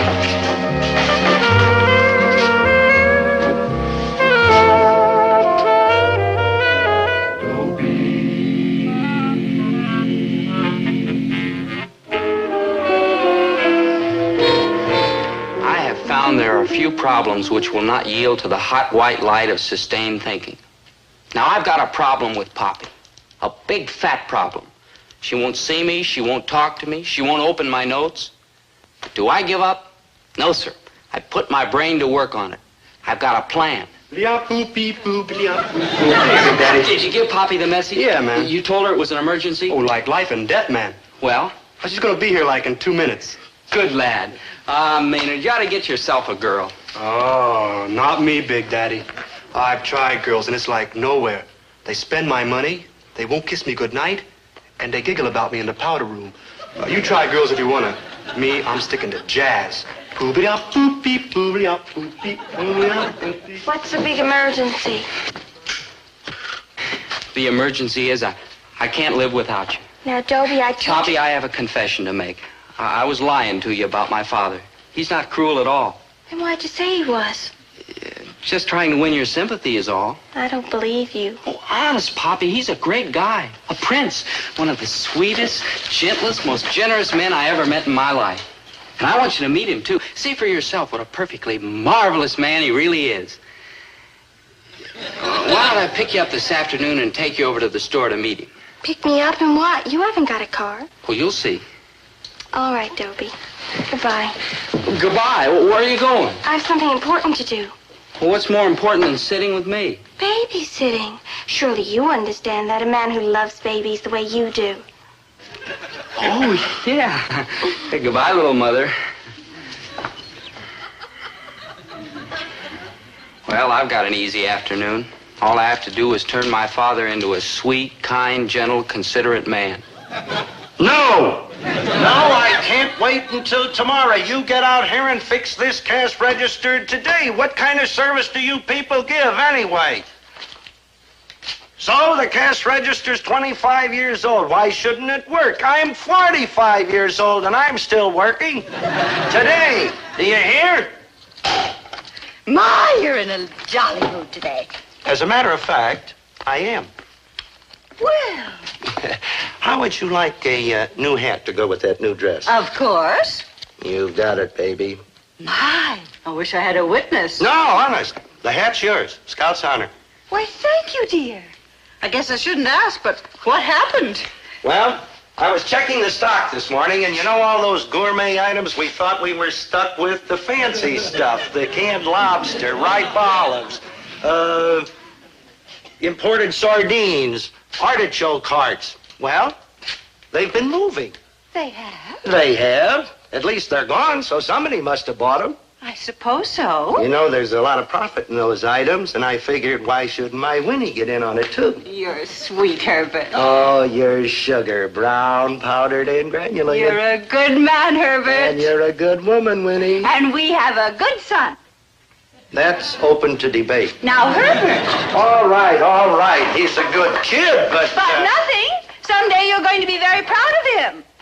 The day I'll be proud of him is the day he walks in that door and without anybody asking him, puts on an apron and goes to work.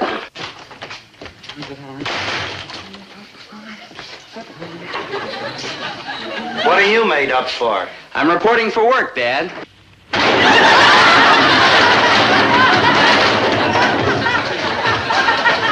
I thought I heard him say he wanted to go to work. You did, dear. I told you he was a good boy. You also told me the Dodgers would never leave Brooklyn. Well, what would you like me to do first, Dad? Well, first, I'd like you to tell me what's on that twisted little mind of yours. Nothing. I just thought I'd like to help out, that's all. Why are you so suspicious, dear? Why? For 17 years, the only time he sets foot in the store is to rob the cash register. Now he comes in and says he wants to go to work. It figures. I'll be honest with you, Dad. Oh, now there's a switch. I do want something. Mm-hmm. What is it? A kind word. How's that again? Dad, if I worked hard all morning, and if I went out this afternoon and delivered all your orders, when I came back, what would you be like? I'd be like in a coma. No, seriously, Dad, if I brought somebody back to see you, a girl, say, wouldn't you be sweet and kind and gentle to me? You do a full day's work, and I'll be so sweet and kind and gentle, there won't be a dry eye in the house. Done and done. Now, for a starter, how about if I sweep up the place?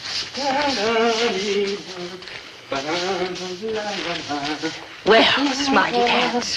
How do you account for that? It's very simple. He's under the spell of an evil witch.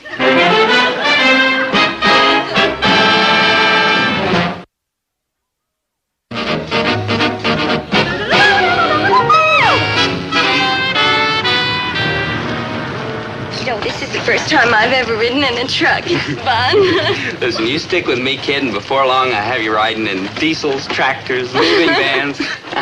Oh, Dobie, you're so funny.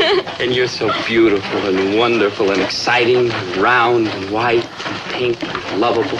Thank you, Dobie. But you mustn't talk like that. Not till after I meet your father, anyhow.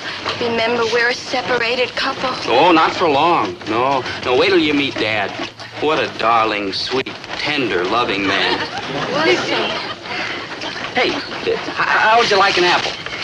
Doesn't it belong to the people who order those groceries? Ah, they'll never notice it. Here, be my guest. Thank you. Good. Yeah? Why, hello, Mr. Phillips. Good afternoon. We don't get to see you around here very often. No, I just happened to have the day off. I was at home when the groceries arrived. Everything's all right, isn't it? Do you happen to know how many apples my wife ordered? 6 pounds. I filled the order myself. And grapes? 2 pounds. Mm-hmm. 6 pounds of apples. And 2 pounds of grapes. Why, I'm terribly sorry, Mr. Phillips. I can't understand how it happened. We'll make it good right away. Yes. No, thank you. No? Mr. Gillis, do you know where I work? I believe it's the City Hall, isn't it? Department of Weights and Measures. Exhibit A, Exhibit B, and a summons. Room 306 at 9 o'clock tomorrow morning. Be there. I think it's just wonderful the way you deliver all these orders, Dobie. Oh, it's nothing, really. How do you remember where each one goes? I got my own system. Pretty ingenious, I must say. I make up little poems for each order. Little poems, how divine. Yeah, like a box of berry for Mrs. McCrary, or a bottle of bluing for Mrs. Ewing, or Case of beer for Mrs. Lear. Oh, Dobie, you're so clever. True. And I've got a sweet, gentle father. We'll see. You'll see. Oh, hello, Mrs. Lear. How do you do? How did your luncheon go? Very animated, very lively. Well, that's nice. Oh, you think it was nice, do you? Wasn't it? Was it? Oh, I'm sure it was, Mrs. Lear. Everybody knows about your Wednesday luncheon meetings.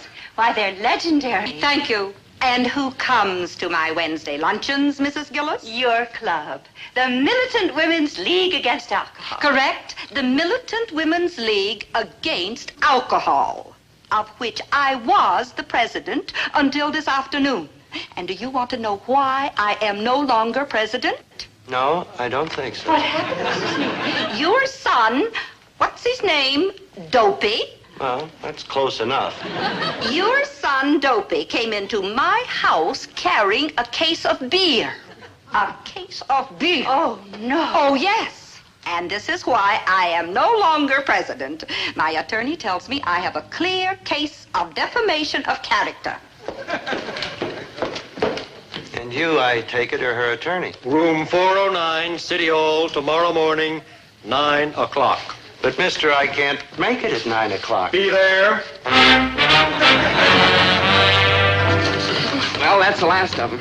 You mean we're all through? Yep. Oh, heck, this is fun. Want to ride around some more? Could we? Sure thing. Say, how'd you like to take the wheel? Oh, I can't drive. You can't drive. Here, take the wheel. I'll teach you. No, but look at all those cars. I'll hit someone. Yeah. Say, tell you what, we'll go way out to the end of Elm Street. It's real country out there. Nobody around for miles. Gee, I don't know, Dobie. Gosh, just put yourself in my capable hands. Oh, Dobie.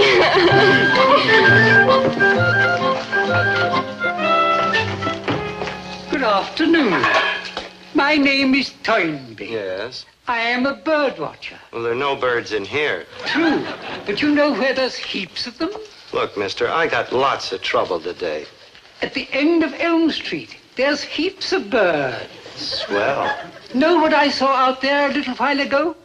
A double-breasted seersucker? At this time of the year? What did you see, Mr. Toynbee? A truck. Your truck. Gillis Grocery, it said. Yes? It was going rather fast. Yes? About 70, I'd say. Perhaps 80. Oh, dear. The wrong side of the street. Oh, dear, oh, dear. With a little girl at the wheel. Oh, dear, oh, dear, oh, dear. Oh, the birds were frightened. The Audubon Society takes a dim view of frightening birds. Indeed, it is against the law. All right, let's have it. Room 127, City Hall. Tomorrow morning. At 9 o'clock. Why, yes. It figures.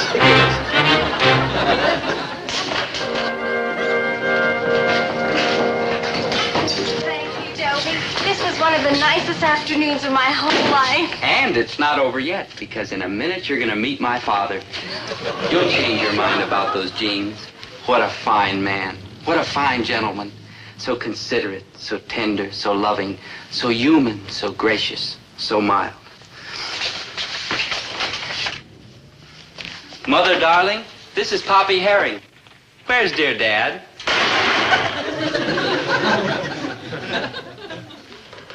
Oh, hello, dear Dad. You.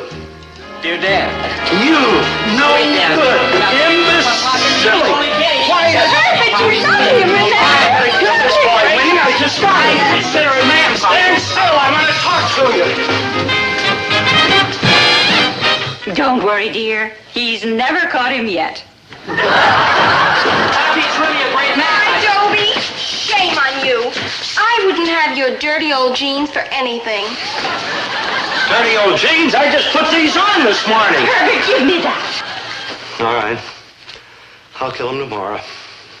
But I'll kill him. I gotta kill that boy.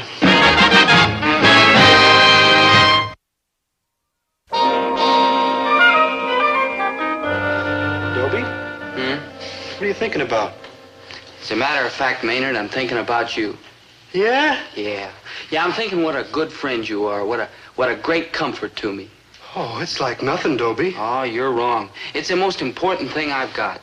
Maybe I don't do so good with girls, but by George, I've got a friend.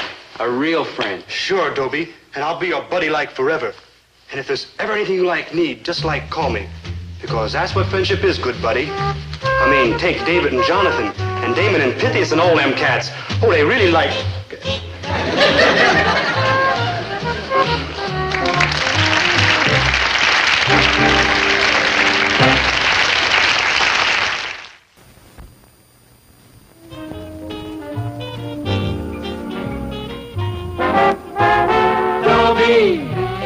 Once a gal was dreamy, Dobie. Once a gal was creamy, Dobie. Once a gal to call his own. Is she blonde, is she tall, is she dark, is she small, is she any kind of dream or at all? No matter, he's hers and hers alone. 'Cause Dobie has to have a girl to call his own.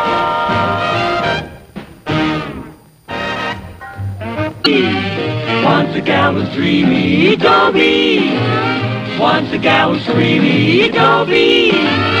Once a gal to call his own. Is she blonde, is she tall, is she dark, is she small, is she any kind of dreamboat at all?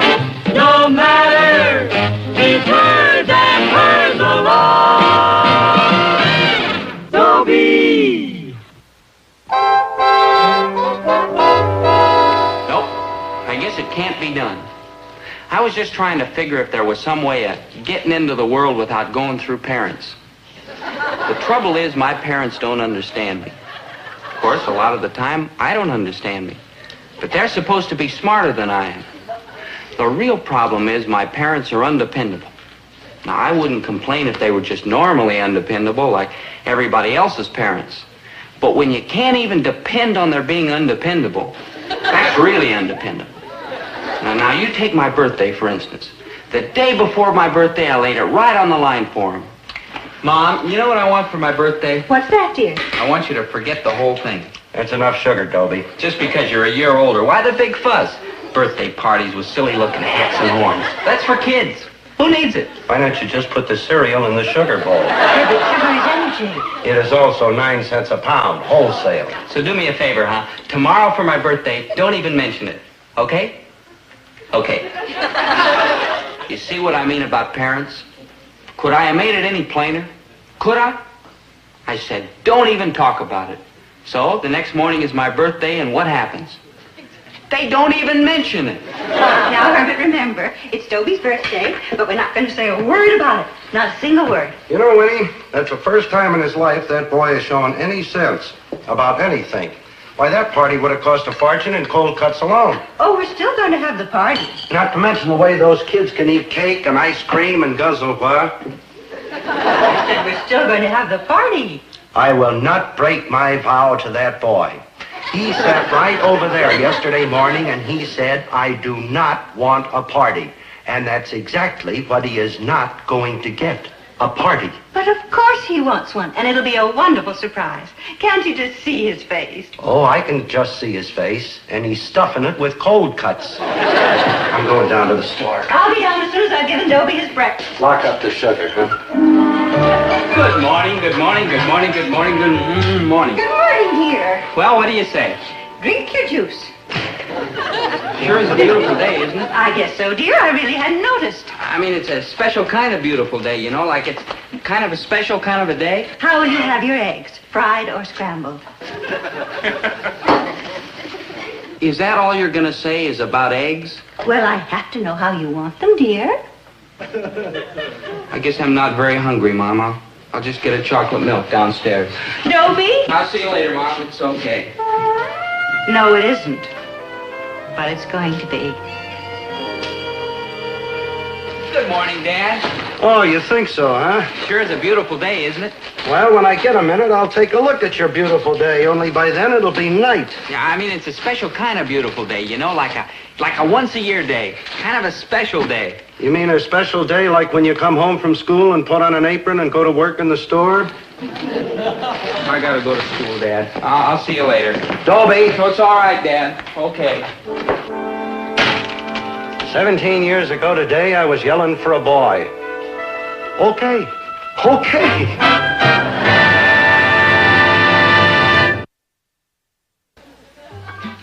Maynard? Yeah, I hear you, Big Daddy. Do you ever have any trouble with your parents? Oh, I got like trouble with everybody's parents. I keep slipping them the shovel, but they don't dig. Especially mothers and fathers.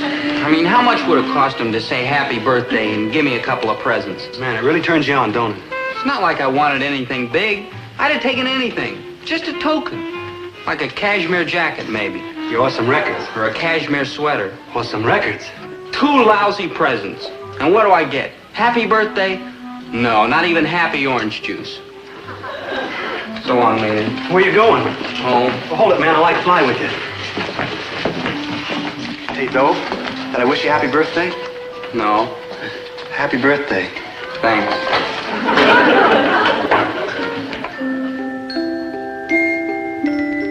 Oh, dear.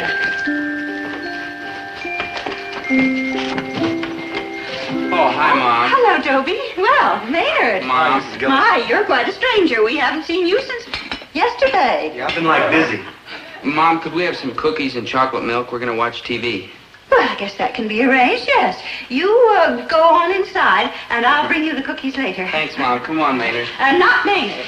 I shall need Maynard to help me carry the milk. Well, I could carry the milk. Oh, no, you go on inside, dear, and watch your television. Maynard loves to carry milk. Don't you, Maynard? Okay. Maynard, this is awful. What? What are you doing here? I was like invited. I told you yesterday that I wanted you to keep Dobie out of here. Mrs. Gillis, I'm like confused. He's your son. He lives here. Maynard. I know it's tough, but those are the breaks. Maynard, surprise party, remember? Surprise parties? Oh, yeah. I remember the surprise party. He'll be here at 6 o'clock. And that's why I wanted you to keep Dobie out of here until 6:15. Oh, now I dig. You want us to keep Dobie out until 6:15. Mrs. Gillis, I'll have him out here so fast it'll make your head swim as soon as we eat these. And don't bring him back until 6:15. Why send him for the Marines when you can get Maynard G. Krebs?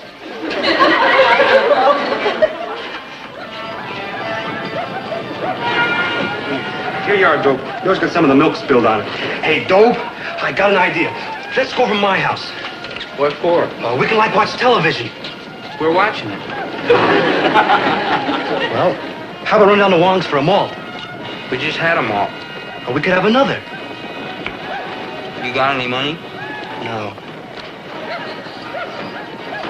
Dobie? Yeah? How about we go for a walk? What do you want to go for a walk for? It's like healthy. I'm like healthy enough. Hey, that's an idea. Let's go down to the Red Cross and give blood.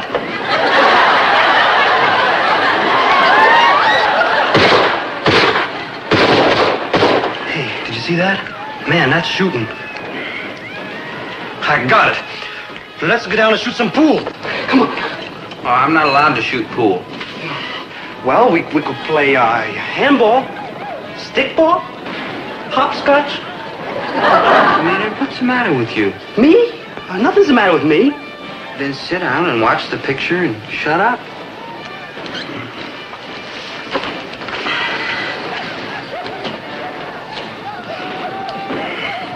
You just stay there, man. I'll be right back. Oh, Mrs. Gillis. Yes? You better, like, send for the Marines. Oh, dear. Winnie, the television's on. Dobie's home. I know he's home. Well, get him out of here. It's only 5:30. I've got to bring up all that food and the soda and the what's he doing here? Hello, Mr. Gillis. I'm going to keep Dobie out until 6:15. Oh, good. Only he won't go. And I tried every trick I know. There's no trick to get Dobie moving. Just use psychology.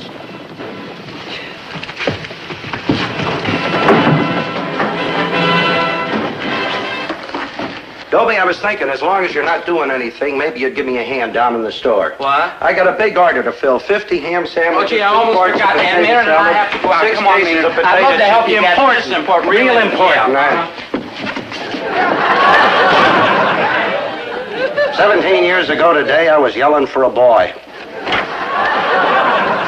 And I'm still yelling.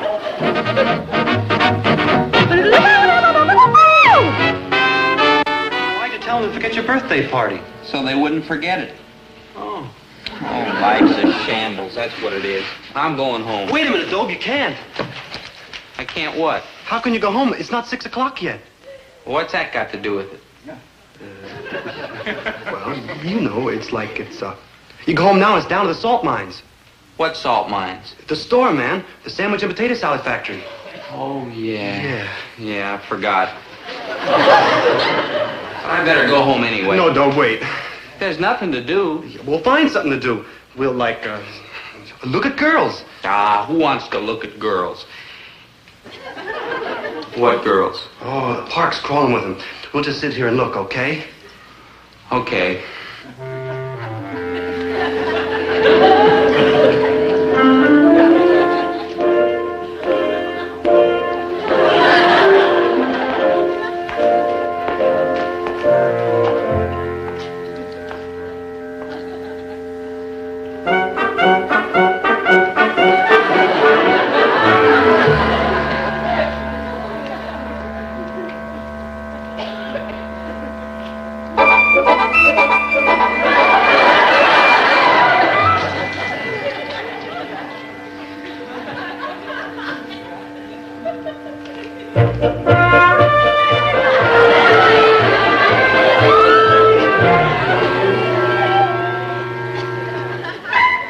I'm going home. No, Dobe, I got another idea. How about going to the malt shop? Oh, I saw a couple of real cool dames there yesterday.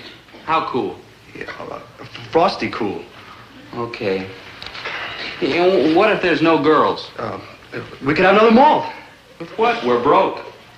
Dobie, we can always get malt money. Oh, that's right. Good old Georgie.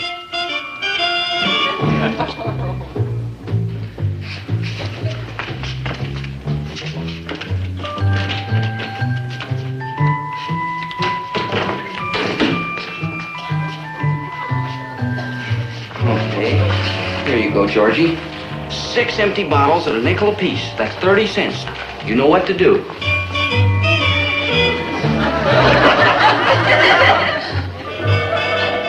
Oh, hello there, Georgie. How are you tonight, huh? Hey, you're doing a pretty good business in bottles, aren't you? There you are. A quarter and a nice, shiny nickel. Pretty good, huh? What are you doing, Dobe? Making a note. I keep tabs on all this bottle money. Someday when I'm very rich, I'm going to pay Dad every penny I took out of here. Gee, you're a great human being. Let loose, Georgie. Let loose. Okay, now, there's a nickel for you and a quarter for me. Georgie, if I told you once, I told you 100 times. You got no overhead. It's all profit. Yeah. And they're Dobie's bottles. They've been in the family for years. So long, George. Someday I'll get my own bottles and go into business for myself. Coming up. Where's everybody? I don't know. I think they went to like a birthday party. Sure. Some guys get parties. And then there's me. Yeah, heavy on chocolate, huh? I already put in strawberries. Oh, yeah, cool. Some birthday. Hey, Dobe, did I wish you happy birthday? Yeah, Maynard. Thanks anyway. Oh. I came over. Hey, quiet, everybody. He'll be here any second now. I just can't wait to see the look on his face. Yeah, Maynard's going to bring him into the store, see? And when I hear the bell, I'll go downstairs like nothing's going on. And then as soon as the...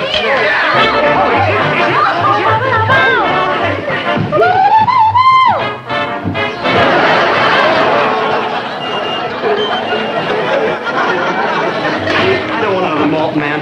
They're coming out of my ears. Okay, then we'll have a Sunday. Charlie, I hear you talking. Dobie, don't you think you ought to get back to your pad? What for? It's where you live. It's where I live. If I never came home, they probably wouldn't know the difference. Sure they would. Man, if you all that food left over. Maybe I won't ever go home. Then they'll remember my birthday. Ain't you even gonna go home for dinner? Who can eat with a broken heart? Wait till I get my hands on that Maynard. I told him 6:15. It's after 7 o'clock. Hey, scramble! Again? Yep, that's it.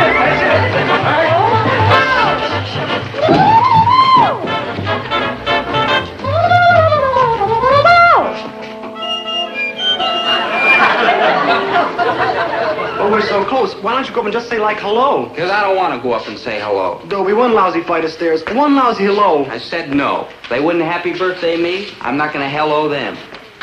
Ooh, I'm gonna get, like, murdered. Let loose, George. Let loose. Hey, don't hit your mother and father. Just go upstairs. Don't say hello to them. Just nod to them. Here's your nickel. No. Ooh, I'm gonna get, like, massacred. Ooh.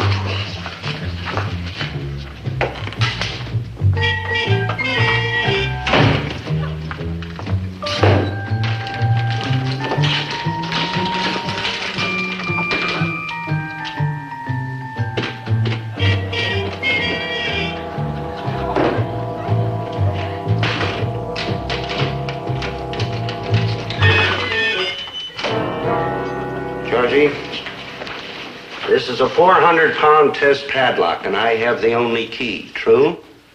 You are 5 years old, 3 feet tall, and have an honest face. True? Then why is it I get the feeling that you are taking my bottles? I'm not saying you are taking them, Georgie, but if you are, do you know what you're going to get? Uh-huh. A wagon to haul bottles in.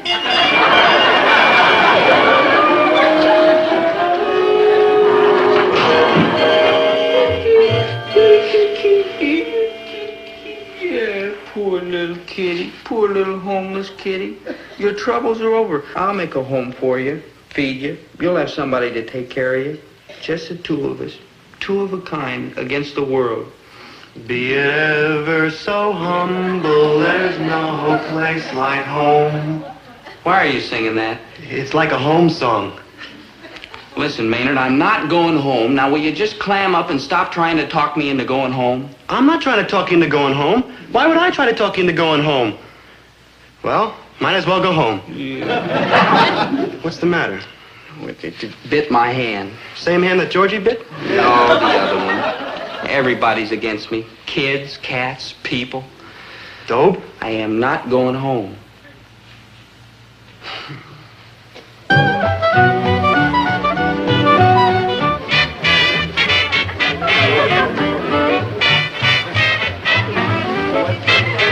I gotta kill that boy. I just got it. Dobie doesn't know about the party. Maynard's the one who's supposed to get him here. Oh, yeah. I gotta kill those boys. I just got it.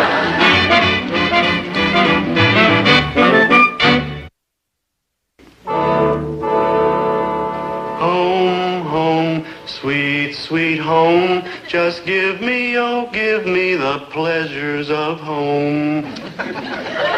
We've got to feed these children. They must be starving. You're right, Winnie. It's after 9 o'clock. Okay, attention, kids. Refreshments.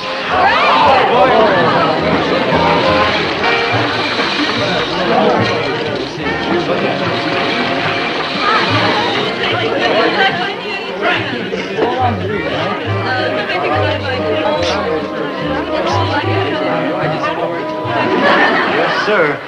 No place like home. Yeah, especially like now, when there's like nothing else to do. You want to hear some music? Yeah, sure, sure. But let's go home and hear some music. Well, I thought maybe we could kill some time at Riff Ryan's record shop. Yeah, like cool, Daddy-O. Let's go to the record shop. But if you'd rather go home... Oh, no, let's go hear some progressive. Okay. Oh, no, come to think of it, Dobe. I'd rather go home. Come on. You wanted to go to Riff Ryan's. We'll go to Riff Ryan's. No, Dobe, Oh, I'm gonna get, like, slaughtered. Ooh, Dobe. The whole outfit. List is only 300 skins. With discount for cash brings it to 210. And wholesale to you is 165. And the hip discount is 155. Wild, Daddy-O. Well, you might as well go the whole route. Now, when is the best time to dig jazz? Like 4 or 5 in the a.m. And what happens when you dig jazz at like 4 or 5 in the a.m.? The neighbors like call the law. So it's a definite headset. Tell you what I'm going to do. I'm going to give you a pair of earphones. Now, you put these earphones like on your skull, see? And turn the music way down low. Then you turn the earphones way up good and loud so you can dig it. Now the upstairs squares don't hear nothing. And the man of blue don't come get you. Like crazy, Big Daddy. Give me a cent. Got you covered, Far Out Girl. Get a fresh pair and be right back. When I have a kid, you know what I'm going to do? What are you going to do? I'm going to give him the biggest birthday present you ever saw. Even if he hates birthday presents, he'll get them and like them. You know what else I'm going to do? What are you going to do, Daddy-O? I'm going to wish him happy birthday 50 times a day, maybe 100. Yeah. Riff never plays his records right. He ought to, like, turn the volume up. I mean, way up.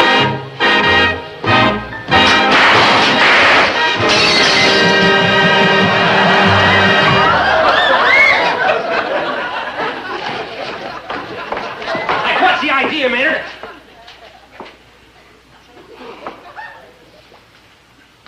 Far Out Girl. Honey? Like you want to buy the set. Like, wait a minute. Like, where you going, Far Out Girl? Farther out. Like out. Well, what's like the matter, Riff? I told you 1,000 times not to touch them knobs. You just lost me a cash cat. That was Far Out Girl. That was the Far Out Girl? Like, yeah. She only works because she's a protest cat. Her old man's like in the millionaire business. And I just got hi-fi on her back. I had her coming in week after week for albums, for diamond needles, for anti-static spray, multiple speakers. And then finally I got her hooked on stereo. That's a lot of bread to me, man. I mean, she was like a walking annuity to me. And you had to louse it up. I'm like, sorry, Riff. You're getting me tapped out.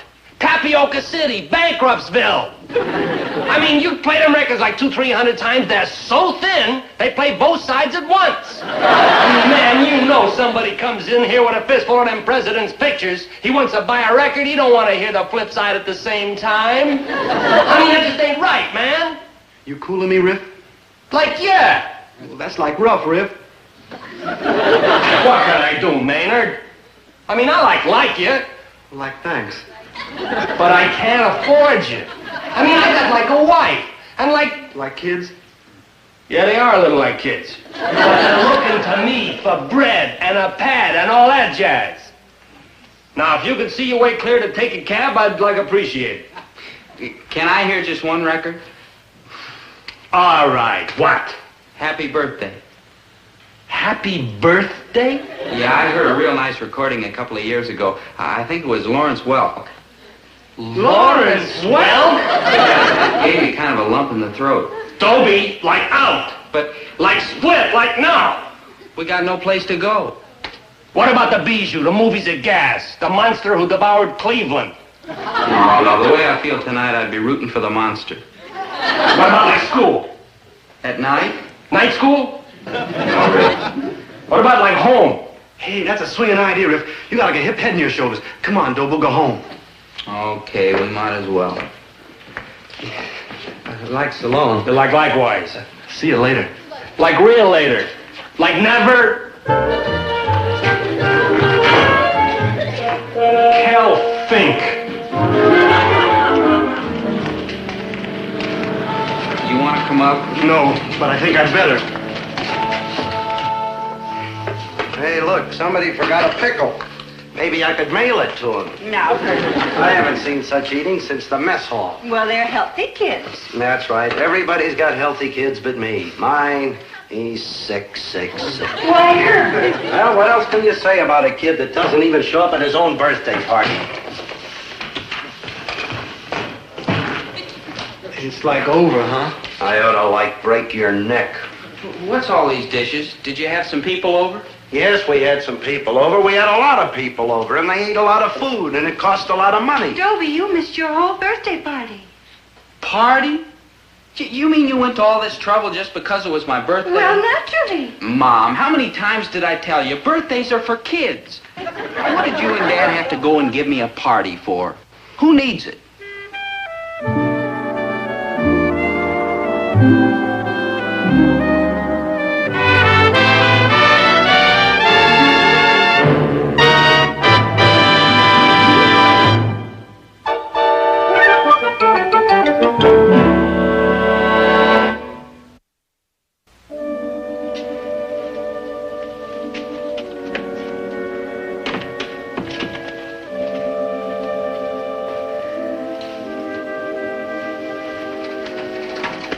Hey, son.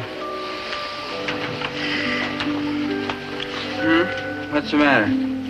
Many happy returns of the day. Oh, gee, thanks, Dad. What, make a wish, huh? No, not me, Dad. I've got everything I want.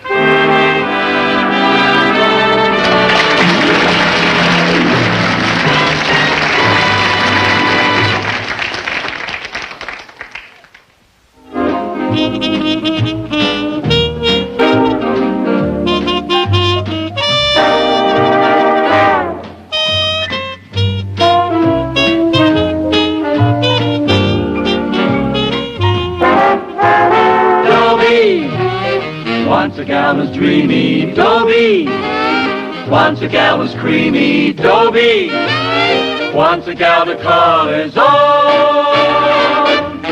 Is she blonde? Is she tall? Is she dark? Is she small? Is she any kind of dreamboat at all? No matter, he's hers and hers alone. 'Cause Dobie has to have a girl to call his own.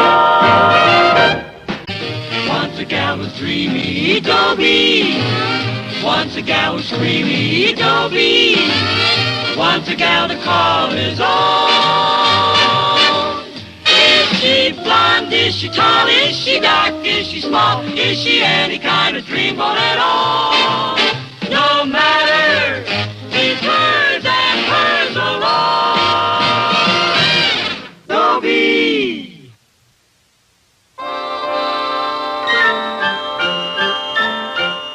Merry Christmas. So why ain't I married? I'll tell you why. Because of all the times of the year, Christmas is the time when a family should be at home together. Well, we're not going to be at home together. I'm at home, Mom's at home, my brother Davey's at home, but Dad isn't. Get out of here, all of you! Get out!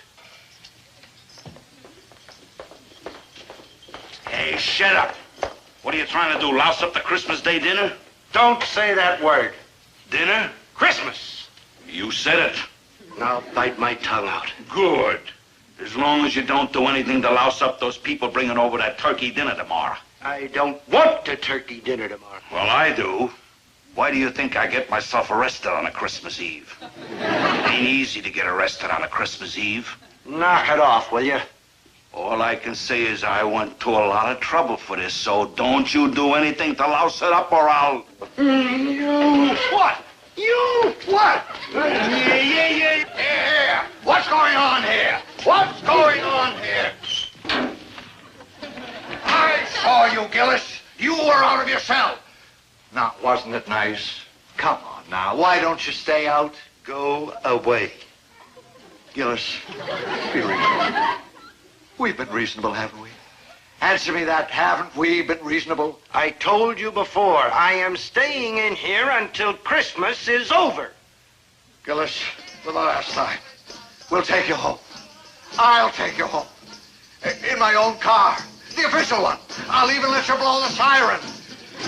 Gillis, please, let us take you out of... Will you shut up? I'm sorry. I'm sorry. This man's got me half out of my mind.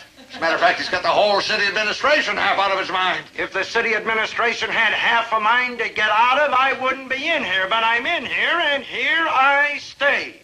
Hey, this guy's gonna do us out of a Christmas dinner. Chief.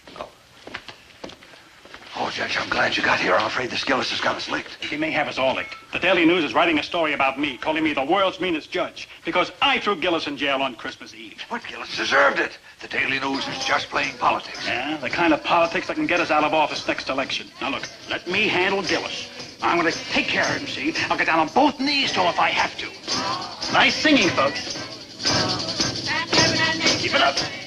Come on. Hello, Mr. Gillis. Good night, Judge. Glad to see you're in a better humor today, Mr. Gillis. Don't kid yourself about my humor. All right, Mr. Gillis, if that's the way you feel, stay mad. That's your privilege. But I'm not going to get mad. No, siree. I said if that's the way you feel. Will you shut up? Voters. Oh, no. I'm sorry. I didn't mean that. Sing deck the bells. Gillis, you're a bad influence in this jail. Want to add 10 days to my sentence? You have no sentence. I'm revoking it. I'm revoking your revoking. If you don't get out of here, you're in contempt of court.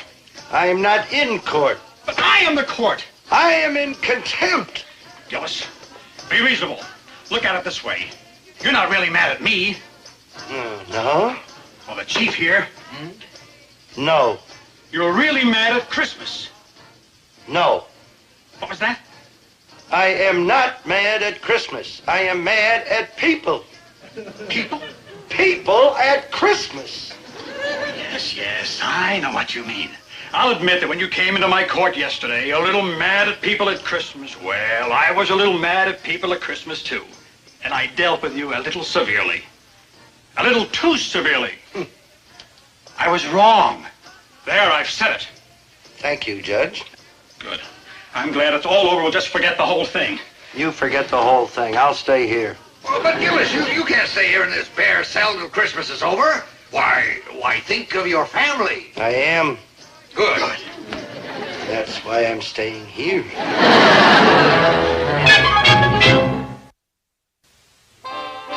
Don't blame Dad for his attitude. The family was one of the big causes of his going to jail. And I did my part. Although I have to admit, my mother warmed him up for me. Herbert, you have just got to help me decide about the Christmas card. Look, Christmas is bad enough, what with the customers I have to put up with, let alone my wife, who I have to put up with, too.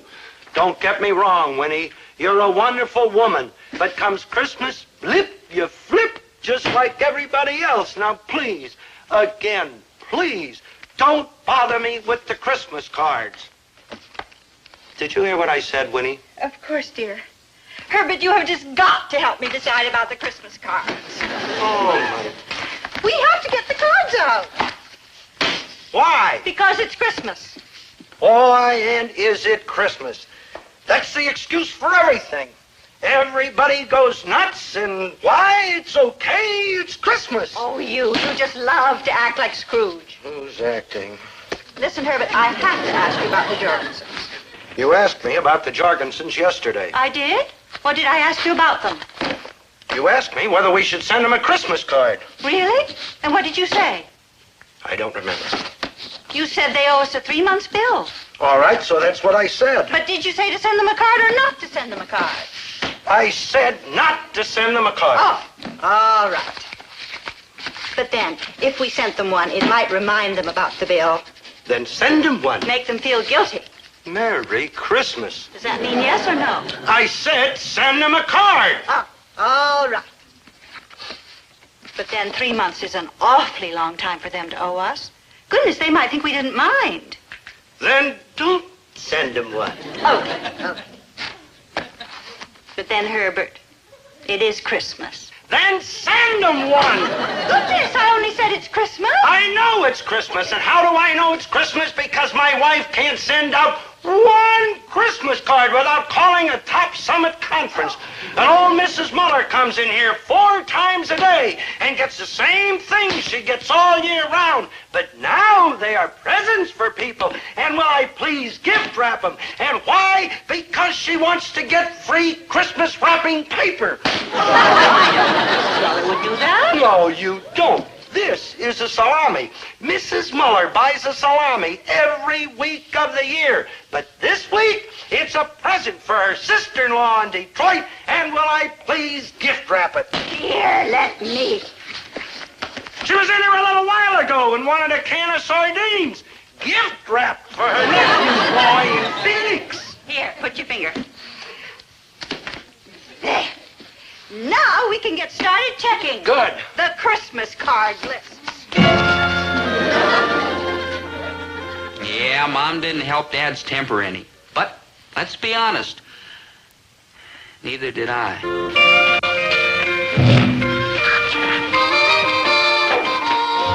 Yes, it's me, Dad. Ready, willing, and able. Yes, sir. Now, don't thank me. No, not yet, Dad. Wait till I put in a full day's work. And don't thank me even then. It's just my duty. After all, there's no school. I should help out. Listen, you're up to something. You're up to the stamp. The stamp is stuck. The stamp. Oh, here, let me, Dad. Now.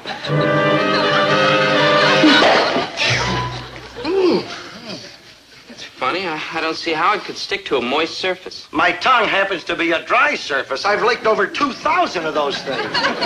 Well, that's something I can do. All right, boy, what are you up to? Huh? You are my son.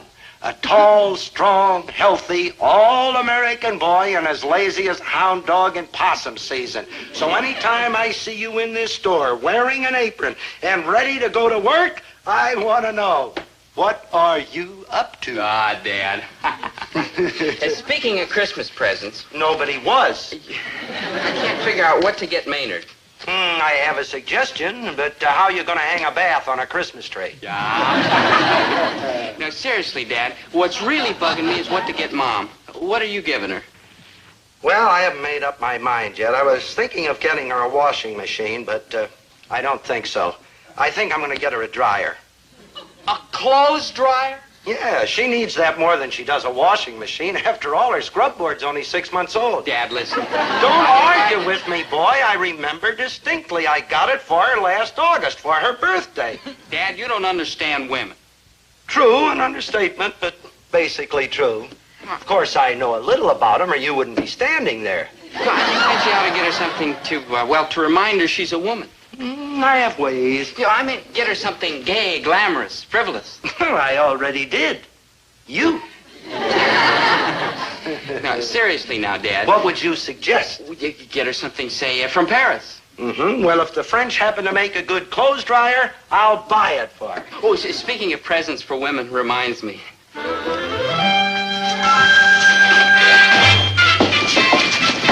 No, you don't. That's $5. I need it. I knew what you were up to. You ruined my romance. I promised my girl.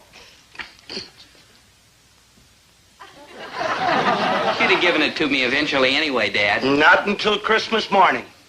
Okay, if you want it now, take it. But, Merry Christmas. Ah, Dad, I know you. You're just a warm-hearted, generous, affectionate softy. Yeah, and you're just consistent. A bum, but a consistent bum. Can't you just pretend to work a little? Oh, I'd love to, Dad, but I've got to go to the post office and order my girl's present. The post office? What are you giving her, stamps? No, I'm giving her a home study course in baton twirling. What? It comes in the mail. It teaches her all about baton twirling. You had the nerve to criticize me and the present I was going to give your mother, and you are going to give some girl a home course in baton twirling? It's what she wants. Well, a dryer is what your mother wants. You're not going to do it. Well, there's nothing wrong. Oh, there isn't? I've seen those drum majorettes with their shorts up to there. Well, that's nothing. It's practically nothing. Well, I promised her. I'm only making the first payment. I promised. This is the only girl I ever really loved. You may be ruining the whole future of she who may become your daughter-in-law. That does it. I'm not going to have any baton twirler for a daughter-in-law. Okay. Okay. But when they strap you in that jacket, don't tell them I'm your father. Bye, Dad. I gotta kill that boy. I just gotta. Well, that was my contribution, I'm sorry to say. And on top of me, my brother Davy, home from college, he really gave Dad a shock. You mean you don't want any Christmas money? That's right, Dad. Not a single red cent. I don't have a girl to give a present to, and I'm spending my whole vacation with Randy Macon. Randy Macon. Is that the Macons of Macon Falls? Yes, old Dad. We go first class. Yeah, you meet some pretty fancy guys up Nothing there at too college. good for the son of Herbert T. Gillis. That's right. Well, you certainly won't need dough up there. Those people got money they haven't even counted yet. Those old the big estate, dollars. the mill, the foundry, the whole town. No coach flights, strictly extra What's the fare. matter? Something wrong with your arm? Dad, that's the way we were in the class. Oh. Well, don't you think you ought to have a couple of bucks in your pocket anyway? What for, Dad? They won't let me spend a dime. Oh, you're a good boy, Davy, and a comfort to your old man. Maybe I ought to have a little something to tip the servants. Sure. How about $3, $4? 50. Yeah, you gotta tip the... 50? Yeah, the butler, the chauffeur, the upstairs man. $50? Dad, you don't want people saying the son of Herbert T. Gillis is chintzy. Let them say $50 for tips. Yeah, like I said, the butler, the chauffeur. I know, the attic maid, the cellar maid, the doorman, the stable boy. You sure they don't have their own private chimney sweep? Funny, Dad. Not $50, funny. Oh, Dad, I know you. You're nothing but a generous, warm-hearted, affectionate old softy. Yeah, and I've heard that, too. Okay. Here, from your generous, warm-hearted, affectionate, old softy, soft-headed dad. Thank you, Dad. Incidentally, if that butler gets out of line, give me a call. For tips like that, I'll buttle all over the joint. You kill me. I could always swear he asked me to.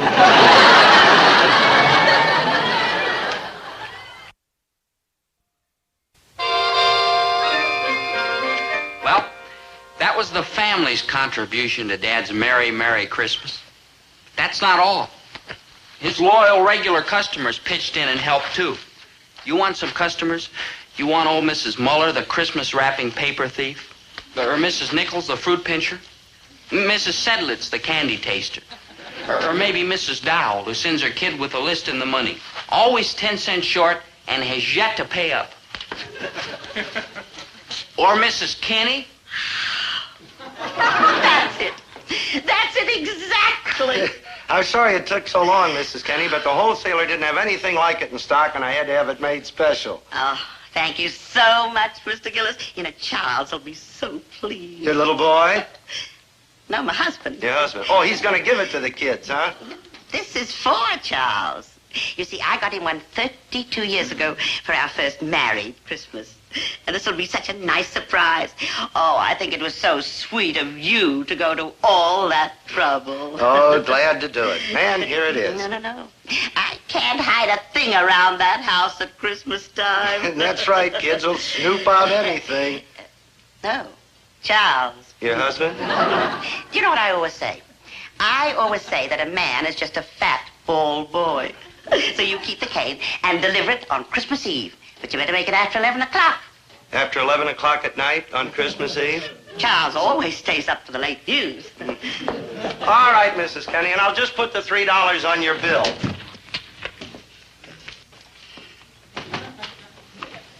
$3? Well, that's what it cost me. $3? Why, I didn't pay more than a dollar and a half for the other one. But that was 30 years ago. 32. Honest, I'm not making a penny. I certainly wouldn't pay $3 for a silly thing like that. Well, they won't take it back. Well, it's going to spoil my entire Christmas. No, you wouldn't want to do that. What am I going to do with it? Sell it. To who? Anybody would want a nice thing like that for a dollar and a half. No, Mrs. Kenny, it's yours for free and a Merry Christmas. Oh, thank you. That's wonderful. Free. and you'll deliver it, of course. After 11 o'clock, Christmas Eve. It'll be a pleasure. You know, I think the wrapping could be nicer.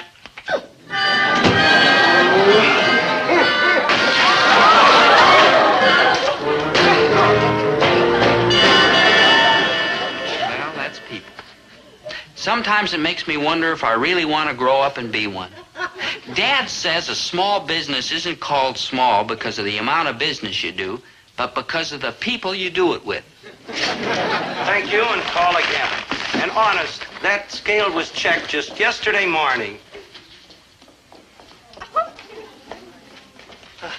Like, hi. Like Merry Christmas? Like Merry Christmas, and what do you want, Maynard? This is my dad's Christmas present, and I want to hide it here so he won't find it. Hide it? From the way it smells, you ought to bury it. I got it at the Army Surplus store. My dad likes something fishing up at the lake, and I got a good buy. What is it? It's one of those self-inflating rubber life rafts. You know, when a plane like went down at sea, they threw this out, pulled the cord, and... Oh, my dad will love it. $4.95. Will you hide it for me? Like, please? I better like hide it, or the health department will be like after me. Thanks. Oh, I gotta warn you about one thing.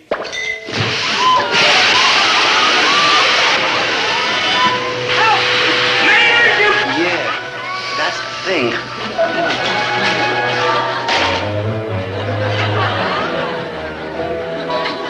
Well, you'd think that'd be enough to flip anybody. But Dad bore up, bravely, finally. At least until Mrs. Lapping. Oh, hello, Mrs. Lapping. I'll be with you in a minute. I got a rush order to get out here. I promised to fill it right away. Well, it seems the customer who's here should get the consideration of one who asked you to deliver. All right, Mrs. Lapping, is there something I can get you right away? What is it? It's my cousin Pearl. Huh? My cousin Pearl. You should know her. She visited me once in 45. Oh, yeah, it's very nice. What is it you want? Pearl's sick. Oh, well, how about some soup? Soup would be nice. No, she isn't sick there. It's been back here and around in there. She's doctoring, but don't seem to do her any good. The doctor says it's neurology, but I know better. Yeah. Well, maybe I could be filling this order while you tell me all about it, huh? Well, you'd better put this turkey in the freezer. It might spoil. I thought it. Turkey? Mm-hmm. I bought it here. Yeah, last June when I had a special price on them. What's wrong with it? What's wrong with Pearl? It's back? I knew you weren't listening. Pearl has this back condition, and she wants to go with Adam and drive up to Sellersville and pick up my sister, Opal. She's married to a Dumfries. I know, Mrs. Lapping, but... Adam's Pearl's brother. He never married, and she never married either. I see. And that's what's wrong with her back. I know. She's always waiting on that man hand and foot. He's so lazy, why, he wouldn't turn his hand a mite. I know, Mrs. Lapping, but... And that's why I'm returning the turkey. And that's what I don't understand. Won't listen, will you? Because of Pearl's back condition, they are not coming to my house for Christmas dinner. We are going there. But you can't refreeze a turkey. I know that. That's why I'm returning it. But I can't refreeze it either. I bought it here. I know you did, and you paid for it, and it is yours. I just returned it. What am I gonna do with it? It's your turkey. No, it's not. Well, you can sell it to somebody. No, I can't. Yes, you can. If you were more cooperative, people would come in and you cook. What I mean is that everybody already has their turkey. Is that my fault? Is Cousin Pearl's back my fault? It's Adam's fault. I told you before that. You just won't listen, will you? I bought it here. All right, Mrs. Lapping, all right. You know you can sell it easy. Maybe. You've known that all along. 18 3/4, and the price last June was 49 cents a pound. Here it is, all figured up. Yeah. Hey, just a minute. You got this figured at 69 cents a pound. That's what it is. That's what they are now, but they were 49 in June. I can take you outside and show you a sign in your window that says turkey 69 cents a pound. That is what they are now. Well, now is when I'm returning it. But you can't expect me to give you more than you paid. I bought it here. For 49 cents a pound, and you can't expect me to give you 69. Well, I've been keeping it in my refrigerator all the time. I know, Mrs. Lapping. And with all that electricity. Yes, Mrs. Lapping. And you'll sell it for 69. Wanting to give me 49, while you're selling it for 69, making 2 profits. 2 profits? And at Christmas time, too. What? This is the time of the year when everyone should be their kindness. Take the whole town. Give me my money.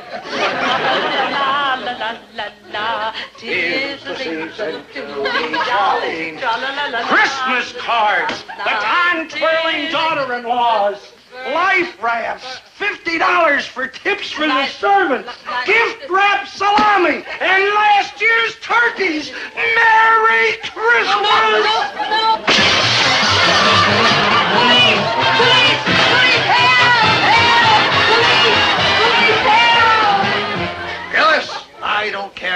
put in the papers. I'm tired of babying you around. If you had kept your mouth shut in court yesterday, the charges against you would have been dropped. But no, you had to be a loudmouth. Well, the judge was right when he sentenced you for contempt. Thank you. And now you're being stubborn. You're going to stay here in this jail till Christmas is over. Well, I'm glad. You don't deserve to be out with decent people on Christmas. My sentiments exactly. And I've got better things to do at 11 o'clock Christmas Eve. Good night, sir.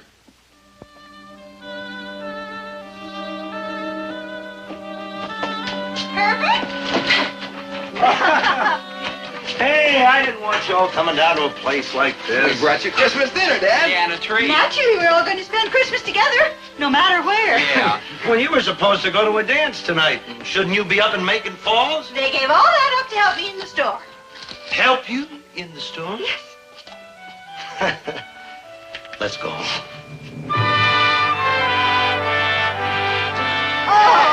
Hey, Merry Christmas, huh? Yeah. Hey, listen. Christmas carolers. Shall we invite them in for coffee? Yes. Okay. It's the season to be jolly, fa la la la la la la la la. Don we now our gay apparel, fa la la la la la la la. Sing an ancient Christmas carol, fa la la la la la la la.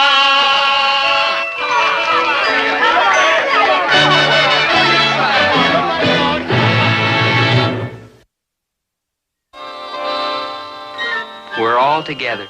So it's going to be a Merry Christmas after all. And the same to you.